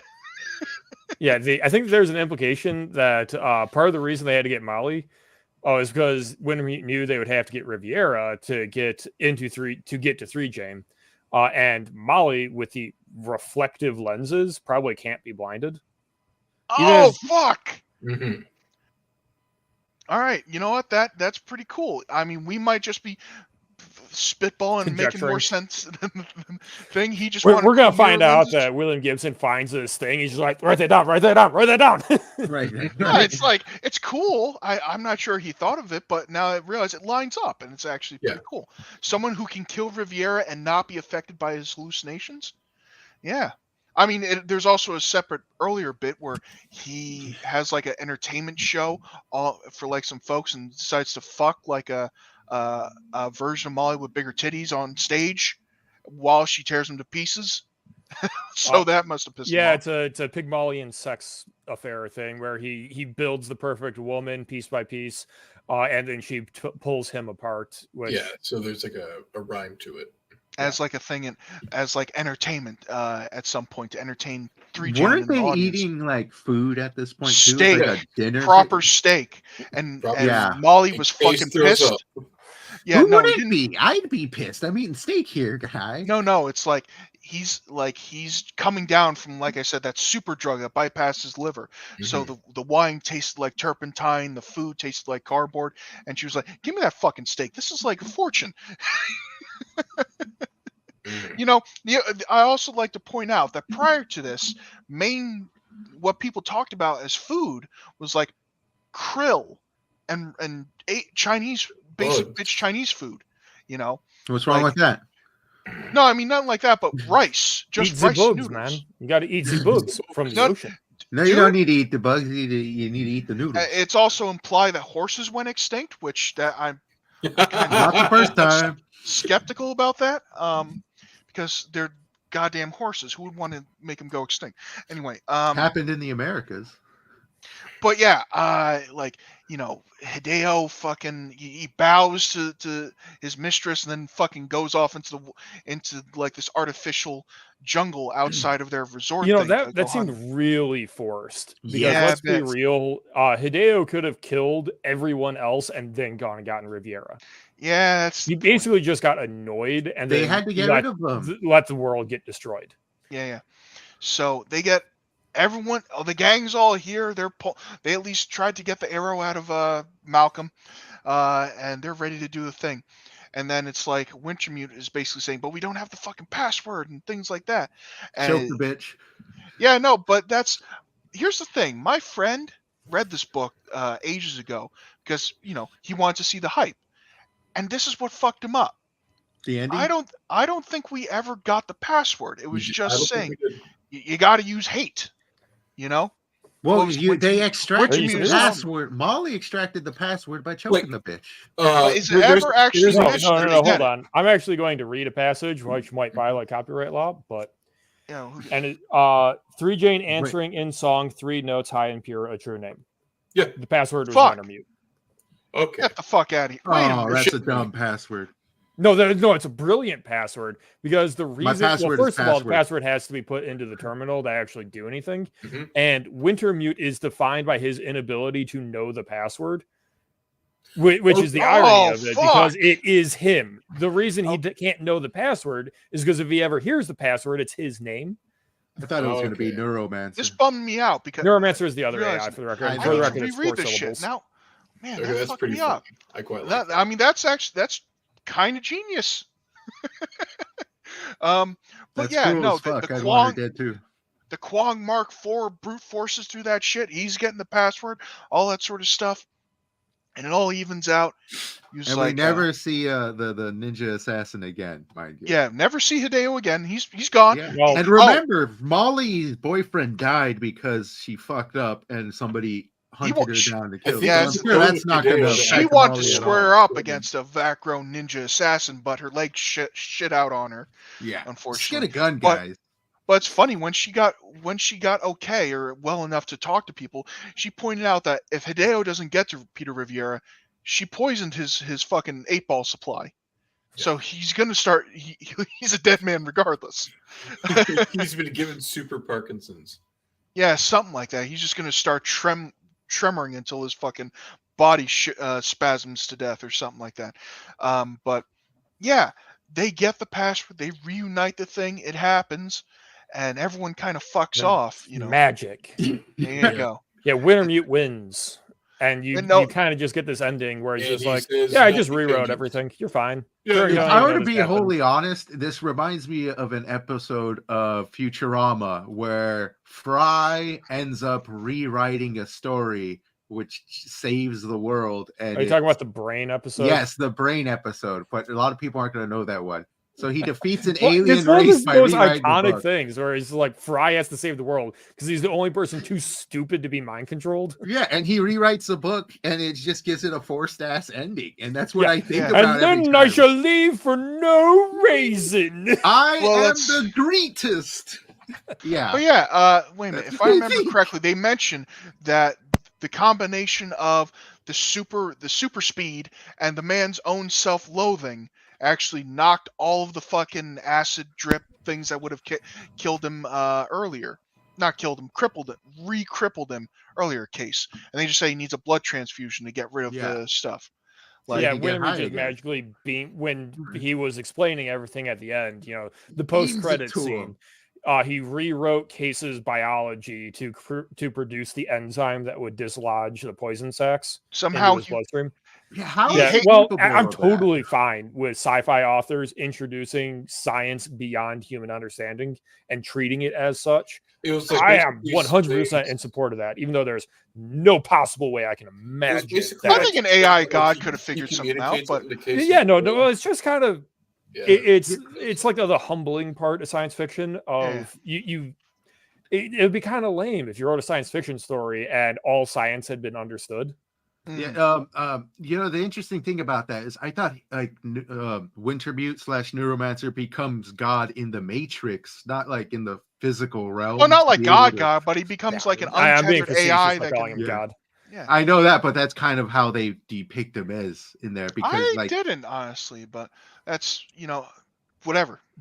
yeah, like Different he's the strokes. like in a way it kind of is because their entire reality is based off of this virtual reality, but the fact that he could physically fix his body by essentially just thinking about it, it's kind of like Well, bit, yeah. bit out there. I don't think Neuromancer really gets into some of the more Yeah, there's a lot of philosophical undertone. ideas. They Yeah. kind of brush up against some of these ideas It's a about little like, Zack Snyder. well, what is the Matrix more real than reality? Is something that this book doesn't really get to. Well, but like also the side note is the man, he gets cured. Molly goes her own way and like all this other stuff. He gets a decent thing, and there's like a weird little plot like Chekhov's gun where ages and ages ago in the book he gets a ninja star. Like it's just something that always fascinated him as Yeah. like a thing as a drug runner. Molly gives it to him. He holds on to it throughout the whole thing. And by the end of it, like just at a bit of like thing, talking to this AI, this unified version of Wintermute Neuromancer, asking him, "Did we change anything?" He was like, "No, you didn't," and he just fucking flung it into the screen. the ninja star, I believe, just out of frustration, and I believe the book ends with him cyberspacing and ending up finding like the beach or some approximation of the beach that he was in, and found out that Neuromancer copied his consciousness and moved it in with Linda Lee.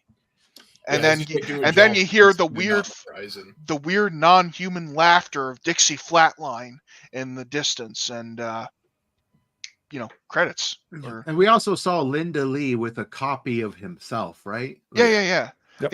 They're walking down the thing along with the 14-year-old kid or some shit. I could be mistaken.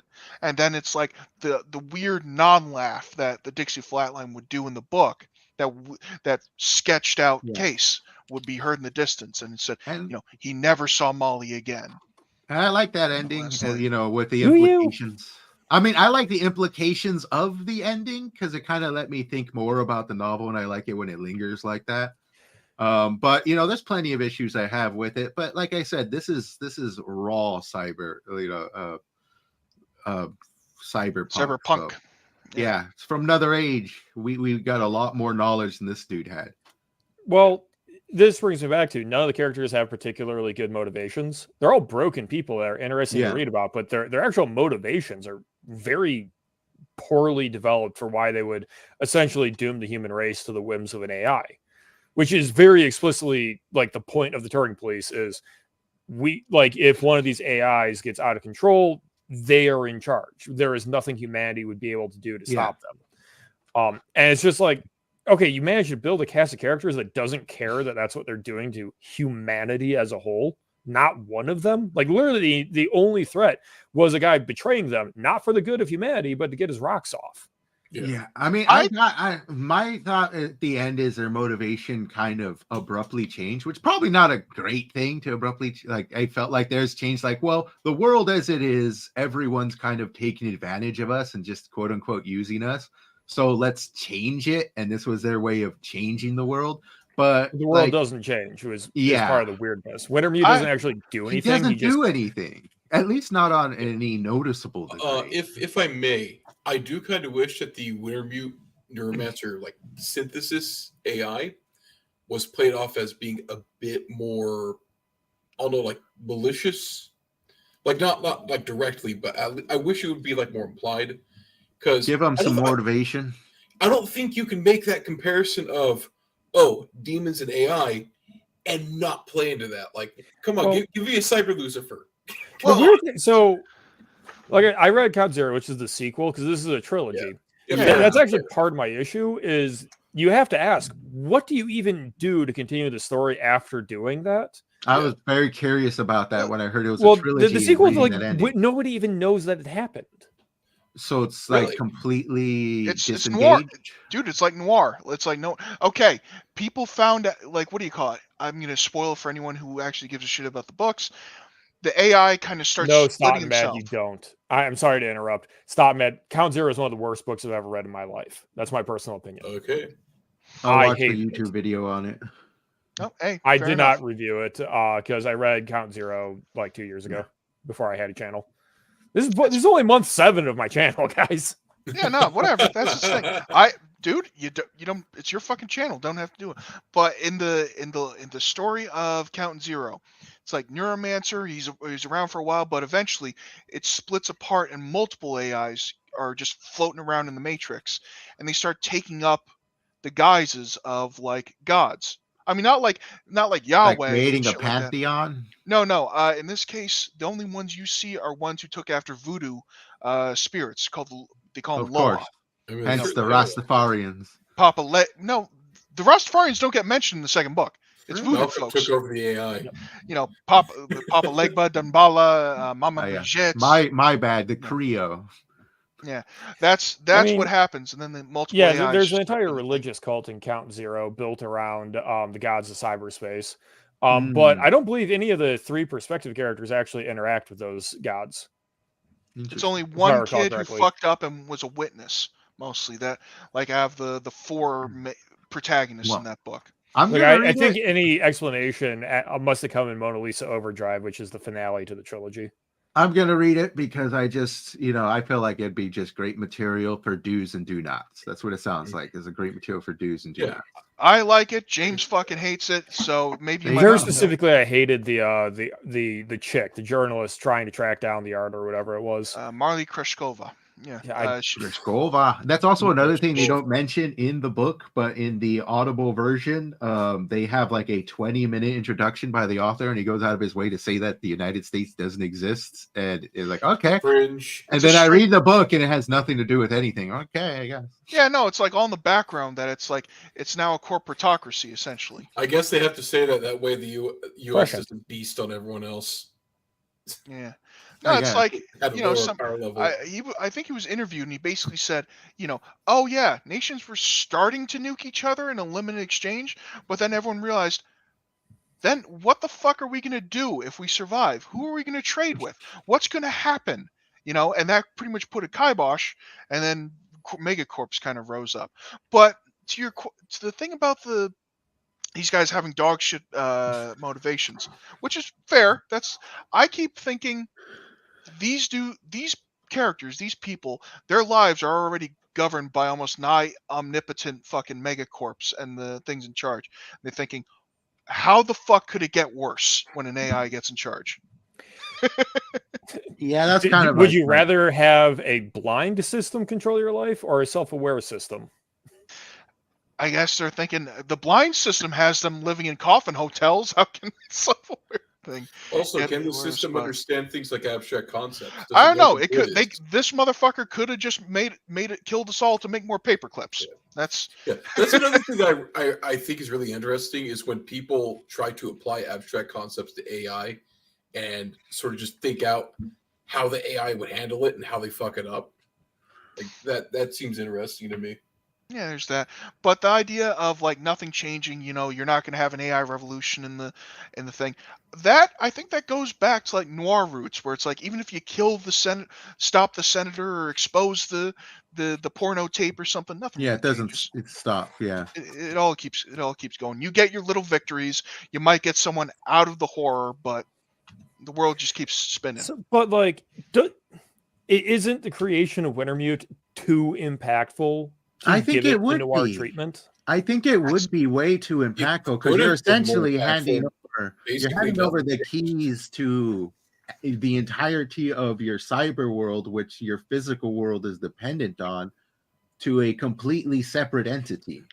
Okay, part of the problem probably is William Gibson probably never imagined how much we would rely on the internet. Yeah. Because like if you turned off cyberspace and Neuromancer, life would get on. Yeah. If you turned off the internet now, it would be the apocalypse. Yeah, you're not going to get your money out of your bank, that's for sure. Because there's no money. It's just a ledger. Mm-hmm. Yeah. After that happens, then that means I will become the richest man in the world because of my garden. I'm going to rewrite the ledger on paper and pass it off as legit. Don't ask how. Yeah, that actually reminds me of a minor cyberpunk world I'm going to force you to listen to. No. Where all internet goes off and minor empires start coming online based upon their access to rebuilding their own minor internet networks. I mean, that is like the doomsday scenario. Is China does a high altitude nuclear explosion, just knocks out EMPs half of America, yeah, or at least half the satellites that keep everything connected. And unfortunately, you know, it'd be funny. They do that and they realize that their economy relies on selling shit to America. Like, fuck. Dude, I'm not going to lie.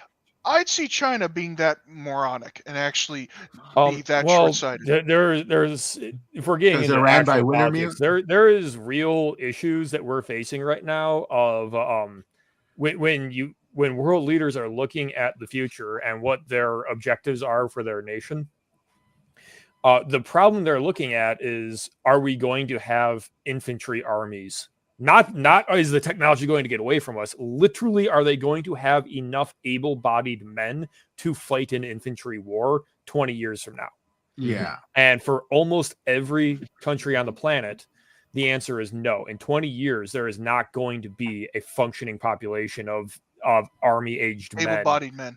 Yeah, drones. So Drone this warfare. is the year to fight the infantry war, or you will never be able to do it again, except maybe America on the echo of the, when the children of millennials grow up, is going to be the only country on the planet with an able-bodied armed force. The average age in Ukraine has gotten to like 45 on the front line. Yeah, and they're even bringing in folks with Down syndrome and shit to this conscription, which, gotta hit up those elementary schools. That's the funny internet meme. Everyone talks shit about Japan having a low birth rate, but that's like a thing that's happening all over. Even in supposedly the what racists and stuff say, oh, Africa is exploding with all these folks. It's not though. Yeah, no, everyone's going down, man. Plus, actually, if I also want to say, if you're writing cyberpunk, check out some of the crimes going on in Africa. There's some great stuff in there for cyberpunk. South Africa's fucking gnarly. They're doing fucked up shit. Roving gangs are doing Mad Max shit to farmers down there. Here's one that's interesting. Is it's hard for them in some locations to have power because copper thieves will come and dig up out of the ground the copper that's used to keep the power flowing. So they have to constantly be replacing the copper, and every now and then they'll find some dead dude there who didn't turn off the power correctly. Became like a crispy critter. Maybe they can save up and put like a fiber optics or something for the power at some point. You can't transmit power through fiber optic. You can't? You cannot. No, you can only transmit data. Oh shit! All right, never mind. I switched the two. Yeah, no. The only way to transport electricity is you can literally transport it. You could throw a bunch of batteries into the back of a semi truck and drive it around. but it has to be through cable wires, or it's like copper wires. Oh gosh. No, dude, fuck being a street samurai. Someone should make that's prime material. A fucking power runner. Yeah, Power Runner. Dude, no, there's a calculation you find of what is the highest data transmission bit rate.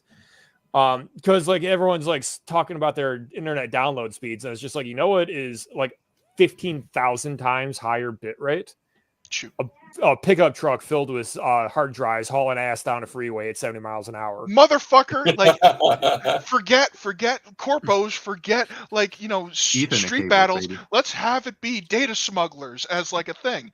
You know, it's funny because in that minor world I forced upon you, or the internet's in separate locations. That's the only way you can get data from one location to another, is because in between there is no internet. So you got to go between these different empires by smugglers. Oh no, dude! I got a friend who you know, he's got his own problems trying to get his shit together in general, and he's trying to make his courier. Yeah, he's trying to make money and be a courier for medical records. Mm-hmm. I'm just thinking, Whoa. being a data courier, just flat out having an armored pickup full of solid state drives and shit, and like being like a Domino's man. You know, he was like, "Hey, you asked for 2 terabytes of midget pornography." Okay, Stephen Hawking, calm down. That was literally I mean, in such a situation, you could basically just have information be a currency or like a backer. Oh, god That's damn. honestly what spawned the idea of that little world I created, which I'm never going to touch because I dedicate my entire life to building only one world right now. And it goes full circle into having 4 megs of hot RAM. There you go, baby. Gotta keep that RAM on dry ice, man. Too hot. Well, let's be wholly honest. Never mind. I'm thinking all over the place with different things like hot RAM. That would only work if RAM was rare. Damn, dude. I don't know. Microcircuitry might be tough. Rare. It might be like a thing that you have to scavenge for. In a post-apocalypse situation, yeah. You know, 50 years after the internet goes down, some people manage to get some portions of the internet back up in locations. Why the hell wouldn't it be? But we also joke about, like, you know, one thing I thought was funny. We were talking about, like, you know, the AI becoming demons and stuff. Like, 2 things. One, I remember reading how, like, an original, or at least how Catholics conceive of demons. It's not necessarily, you know, red dudes with wings and a fucking pitchfork. It's just entities of pure knowledge. You know, they're smarter than you. They can outthink you, and they can fuck with you. All you have, but you can say no. That's the crux. And the other one is like people go into conspiracy theory, where if you ever look at a motherboard or like certain microcircuitry, like and then you look at like old-fashioned occult symbols and shit that are like full of circles and lines and shit. Well, you know, people are thinking, are we fucking binding demons in our computers? Believe it, I could be incorrect. It's been a while since I heard this, and I haven't actually checked this to be true or not. But assuming this information is correct, please look at it yourself. Computers may have been invented for the very purpose of contacting the dead, or quote unquote the other side. Hey guys, I just got some papers from DARPA. Turns out they're working on a genuine AI. It's literally just a demon in a cardboard box. Yeah. Just motherfucker, that edgy writer. They write AI on the side. Yeah, in like Sharpie. I'm just thinking, motherfucker, that edgy Japanese writer that made Digital Devil Saga. He was onto it the whole fucking time, using computers to summon demons to kill your bullies. Or he ripped off that terrible movie. I think it's called Fuse, which is basically that. Mostly, it's possible, but I guess back to the whole like Neuromancer thing. I mean, yeah, fair enough. Say prayer over your computer, boys. Like, yeah, Neuromancer, the book, it has its flaws. It has like unexplored ideas, and it has like, you know, what do you call it? But it was the first for everything. It was the first cyber world you could walk into, called the Matrix. Wachowskis. Sure. It's not the perfect novel, simply put, but it's just packed with so many ideas and implications and shit. You can like, we've just been going on schizo rants half this fucking thing. Like, James, this was supposed to only be an hour long. I don't know how long I've been here. What year is it? I hope you didn't have 2020, dude. No, it's all right. I fucking dig it. But yeah, like you said, It's this great thing is, inspiration. It is. like, again, if you want to be a sci-fi writer and you want to try something, I figure you could do a hell of a lot worse than reading this thing. Yeah.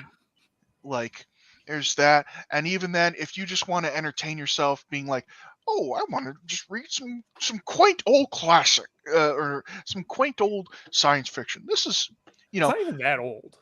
Well, that's what I'm gonna 50 point that out. years. 40. 40. Oh, Jesus. Wait a minute. 84, 2024. Yeah, good point. But no, I'm just thinking, it's like, yeah, no, this is just a very specific time and space in the It's a pivotal sci-fi novel. scene. Yeah, and it basically kick-started a whole movement. And Created a genre. there have been shittier novels that have kick-started other movements. You know, I Twilight. would, yeah. Most of Lovecraft's work. I'm saying it. I'm sorry, you can suck my balls. I think Lovecraft was good. You can like he's bad gonna- things. It's fine. I like That's bad okay, things dude. too. I enjoy Conan Alright, and so- Solomon Kane. All right. Yeah, so Neuromancer is a flawed but good book. I think I kind of mentioned at the start though that it just misses things that actually happened. So it is actually more like a retrofuturism thing at this point because Yeah. with few exceptions, we're actually more advanced than the technology in Neuromancer. Let's be real, we could make Villa Straylight if we wanted to dump $10 trillion into it, right? We could get an Yeah. O'Neill cylinder in orbit. Yeah. Yeah. There's some crazy shit out there.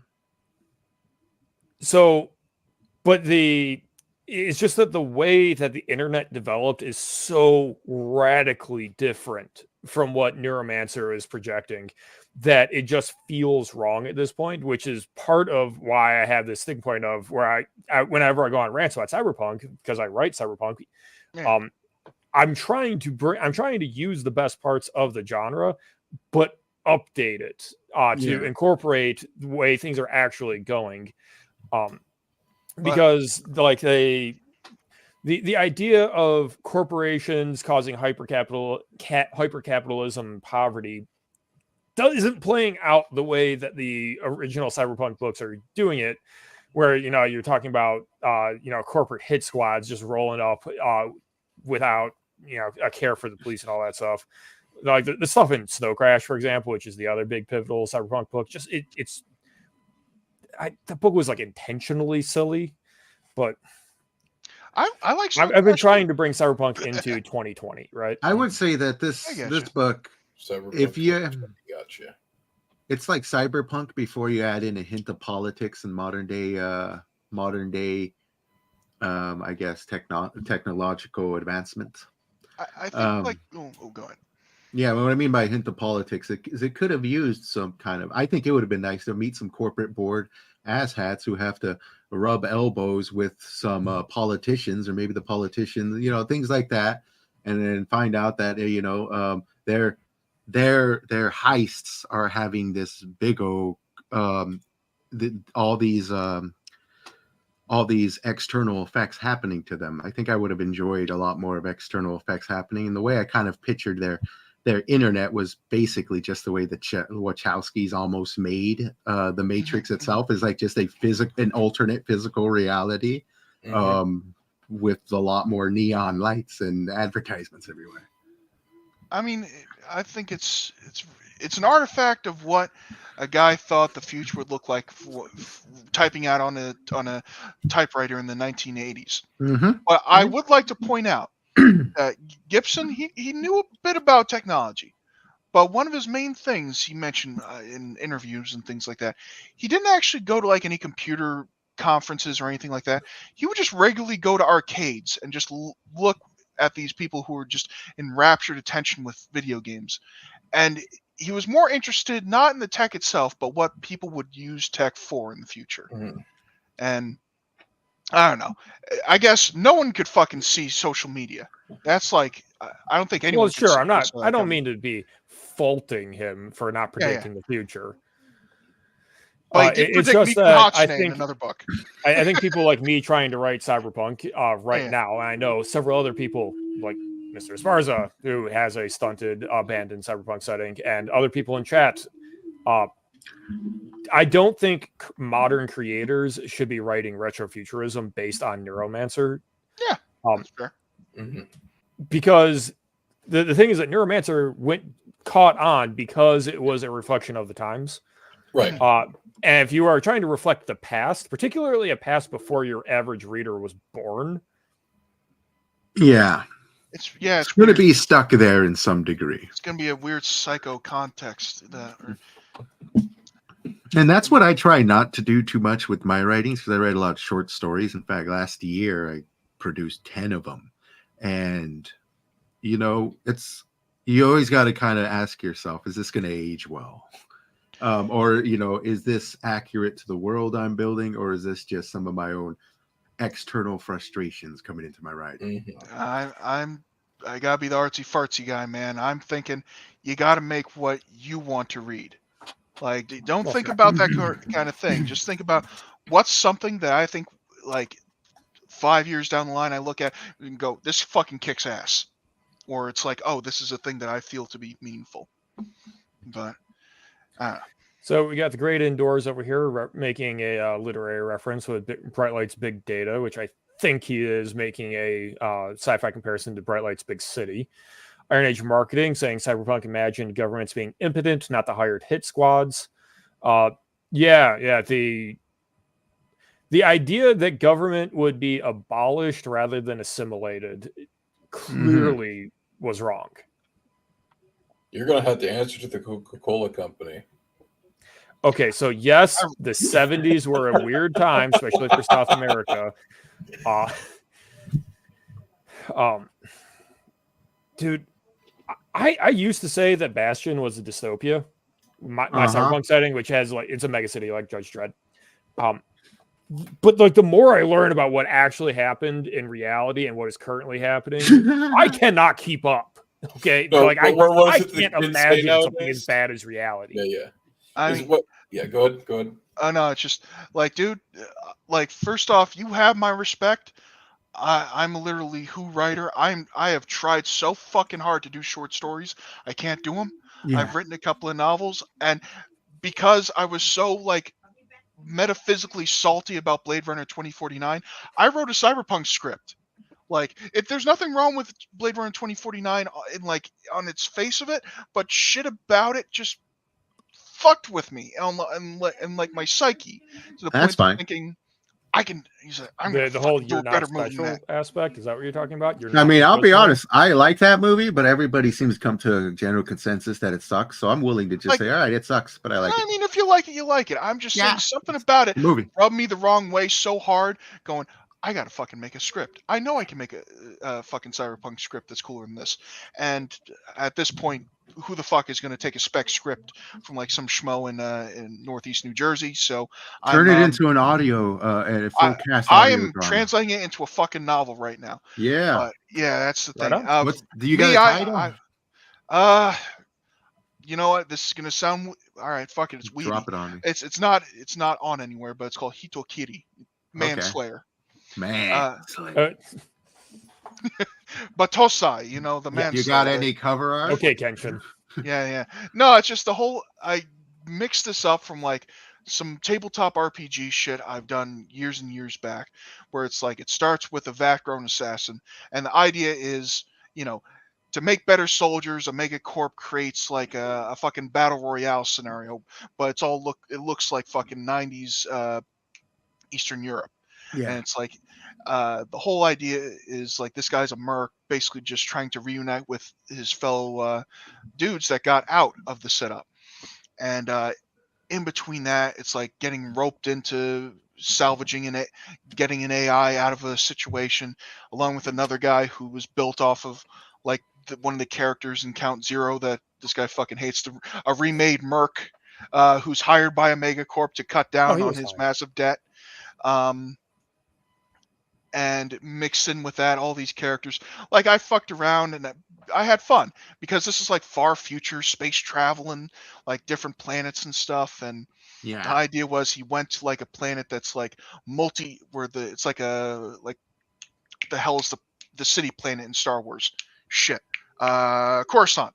Multi-tiered, where it's like the higher it is, the more corpo it is, the lower it is. It's all ruled by gangs and organized crime.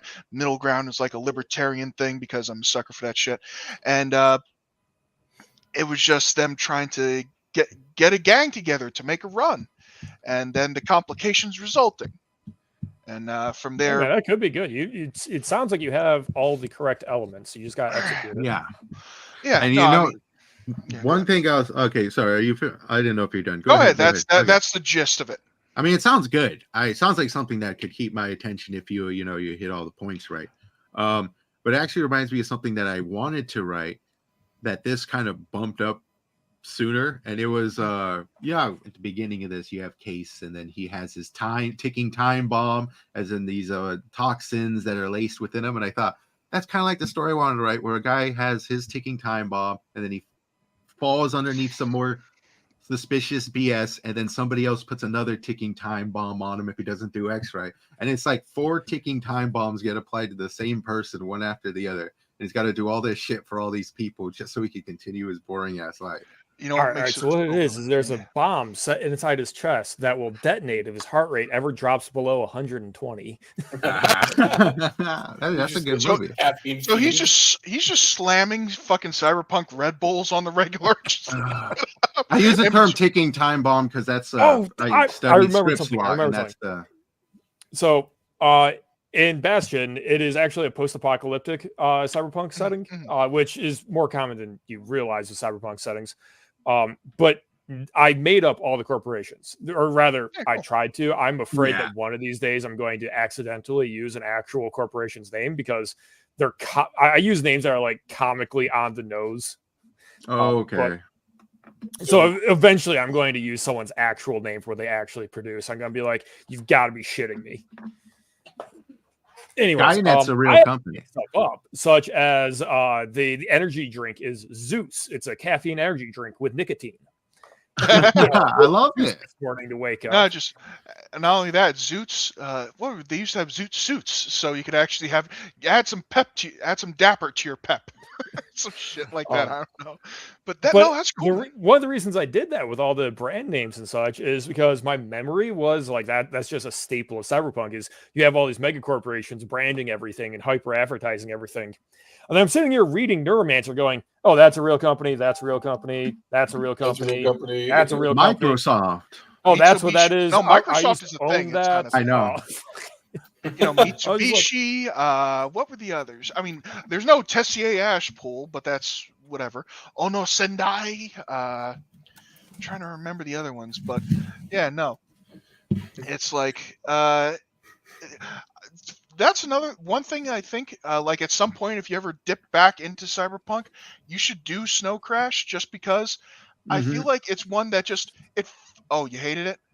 Well, you can talk to the other James. I'll listen. I don't know. It was, I remember the exact moment that I was just like, this author doesn't give a shit, was when she bribed the police in the back seat and she just like handed him like 1 trillion credits as a bribe. Right. I was just like, oh, this author just actually does not give a shit. It's like I'll let you out if you give me $4 billion. All right, how about $6 billion? Because in this thing, again, he doesn't give a shit. It's like it's a joke because it's like It's a thing on hyperinflation because like the money is pretty much devalued. They being a government worker in Snow Crash is like they give you explicit instructions not for people to pool resources for toilet paper and not to use the currency to wipe your ass. Yeah. But I'm struggling through a different cyberpunk book that I don't even remember how I got it recommended to me, but it's called Hardwired, and they are drug smugglers and like hyper velocity, low flying planes, which should be really cool. It just ain't working for me because the other perspective is a assassin prostitute who I just despise, and the cowboy running these super jets. I also don't like him as a character. So, like, I got halfway through the book and I was just like, I would rather slam my face through Wuthering Heights, which is one of the most blitheringly dry books I've ever attempted to read in my life. That's the exact same issue I had with the Cyberpunk game 2077 is I hated everybody. So whenever it was like, should you save this person? No. Why No. should I save these murderers? Why? But let's see. I'm trying to think. One cyberpunk thing I couldn't get past was this book called Altered Carbon. Like they got Great show. Netflix turned it into a show. I couldn't get into either of them just because. I mean, yeah, it's kind of like how I don't think I could get into Jack Reacher books. The dude, he seems to be this badass killer and things, but he's got a heart of gold and he's a good guy. And I heard him described as working class Batman. and just, I don't know. It just seemed like he was, what do you call it, Gary Stu or that kind of thing. Where he's Yeah, like, a bit too ultimate- perfect. yeah, it's if you like it, you like it. I'm not going to give a shit for I bust balls, but it's not going to be that big a deal. But for me, I like Snow Crash just because it has a sense of humor about it. There's a guy actually, a dude named Peter Watts. Oh, excuse me, I have a dog. Guy named Peter Watts. He's a Canadian dude, ex marine biologist, and he made a couple of science fiction novels, I think called the Rifters trilogy, where he had it where cyberspace isn't really a thing in the sense it exists, but it's just so riddled with viruses and scams and things like that that Sounds about everything right. that all computer networks used by megacorps is a closed system. And he makes the point that you have drug resistant plagues that hit all over the place, so corporations and governments necessarily have to commit genocide just to keep like mega bubonic plague from killing everyone. So he kind of he makes it like a truly gray thing because Yeah, like that's what I like. I've got to check that out. it's called Rifters trilogy, and it starts with basically a bunch of dudes being power workers on like a geothermal vent like a mile underwater, and it goes from there. You know Because what? Drop an Amazon link in the Gilded, please. I'll give that a look. But yeah, no. Which, by the way, viewers, if you want to join the book club, the link is in the description. You can just join the Gilded server, chat about the book. This upcoming month for January is The Color of Magic by Sir Terry Pratchett, which is it's the first book in the Discworld series, and the Discworld is a fantastic and funny fantasy story. And I want to compare his first book to some of his later books. I just picked that up on audiobook. I'm not going to get into it until after this discussion because I want to, Neuromancer to be fresh in the mind. But I think at this point we're just bullshitting each other. We've gone 2 hours and change. Yeah, the entire book. Would it be fair to get a final verdict on this was supposed to be a 1 hour live stream. Sure, Yeah. It's a live stream, baby. So I don't know. Final verdict for you guys? I quite enjoyed it. Essential but it was something unique inspiration for me. I would say there's nothing that isn't done better here. But if you want to see where it was done first, there you go. Yeah, I think you know what? It's a cultural artifact. It's like watching. And you know what? I will actually There say you it's go. probably initial inspiration. Like you probably must just to see what was first and to see how much of what you're still consuming today is essentially just a bunch of shit lifted from Neuromancer. photocopies of a photocopy. Well, I would say a photocopy, more like a remake. Motherfucker, you should do Fight Clubs one day. But at the same I time, hear the book is significantly different from the movie. I bet. I didn't even like Totally. it. But I that kind of much. don't like Chuck Palahniuk. all right, to each his own. But with Neuromancer, I liked it. It's worth a read. It's probably not going to be like it's not going to blow your nips off because everything else has come before after it. But I think as a cultural artifact, it's kind of like you talk to a Zoomer or some kind of person who's very new, and you ask them, "Hey man, you want to see Alien?" And they go, "Why? It's old." Like that. You see, It's a masterpiece, bitch. That's the thing. Alien is worth watching. Maybe not a And masterpiece. Neuromancer to me is worth reading. That's kind of. It would make that's a how I good feel about it. movie. They've been TV trying. show. They were about to TV get Marky show. Mark and the Funky Bunch to be Case. I think mean, at some point. they got that other book Johnny Mnemonic made, so maybe it's a good thing. Yeah. Johnny it's made. Mnemonic is like a cult classic. Yeah, If I- well, People really think fondly of Johnny Mnemonic, even though it's pretty It's pretty trash. ironic. It's really bad. trashy fucking It's bad. movie. Like that thing should have destroyed Keanu Reeves' career, and just fondly enough, it would be the other book written by the same guy that brings it back. No, just the goddamn heroin junkie dolphin. It just endeared Yeah. everyone to it. But Ice-T, baby. yeah, and as this interesting side note, Gibson actually he wrote he did some screenwriting work. And if you guys know any of the shit show of Alien 3, he actually wrote like a script for Alien 3. Which one? William Gibson. Because no, I know, but Not, there's oh no, multiple not the scripts. end result. He No, wrote let me one tell you this, because I say that because they actually took one of those scripts, an alternate script, and turned it into an audio drama on Audible. Yes, they So it converted. might be his. That's William Gibson's script. That's his. It It's had good. Michael Bean in Yeah, it, and yes, that's it's mildly good because I will say Michael Bean's the only character that returns from the original Aliens cast, but as a standalone, it's pretty good. But yeah, they'd also got a comic book adaptation. I read the original script because I try to read scripts and along with books and shit, and I thought it held up pretty well. I think he had a second revised version. I think was the best of it. Yeah, But yeah, I like Neuromancer. It seems everyone else here at least doesn't hate it and fondly thinks of it. So yeah, I could have done with a little less what I'm going to call unprompted dialogue dumps. You just prefer more modern styles. Possibly. I don't mind the dialogue dump, but please make it prompted. I add dialogue dumps, but make it like, oh shit, I guess I got to tell you this. All right, listen up real quick, asshole. All right, closing chills, guys. Obviously, I've been talking about my writing. I am a literary neophyte, so I don't really have anything. So, James Esparza. I am the author and creator of World Without End, which is an ever-expanding homebrewed world that I want to take into 1,000 different directions. It's the one thing I'll be working on for the rest of my life. I continuously write short stories in this world to introduce people.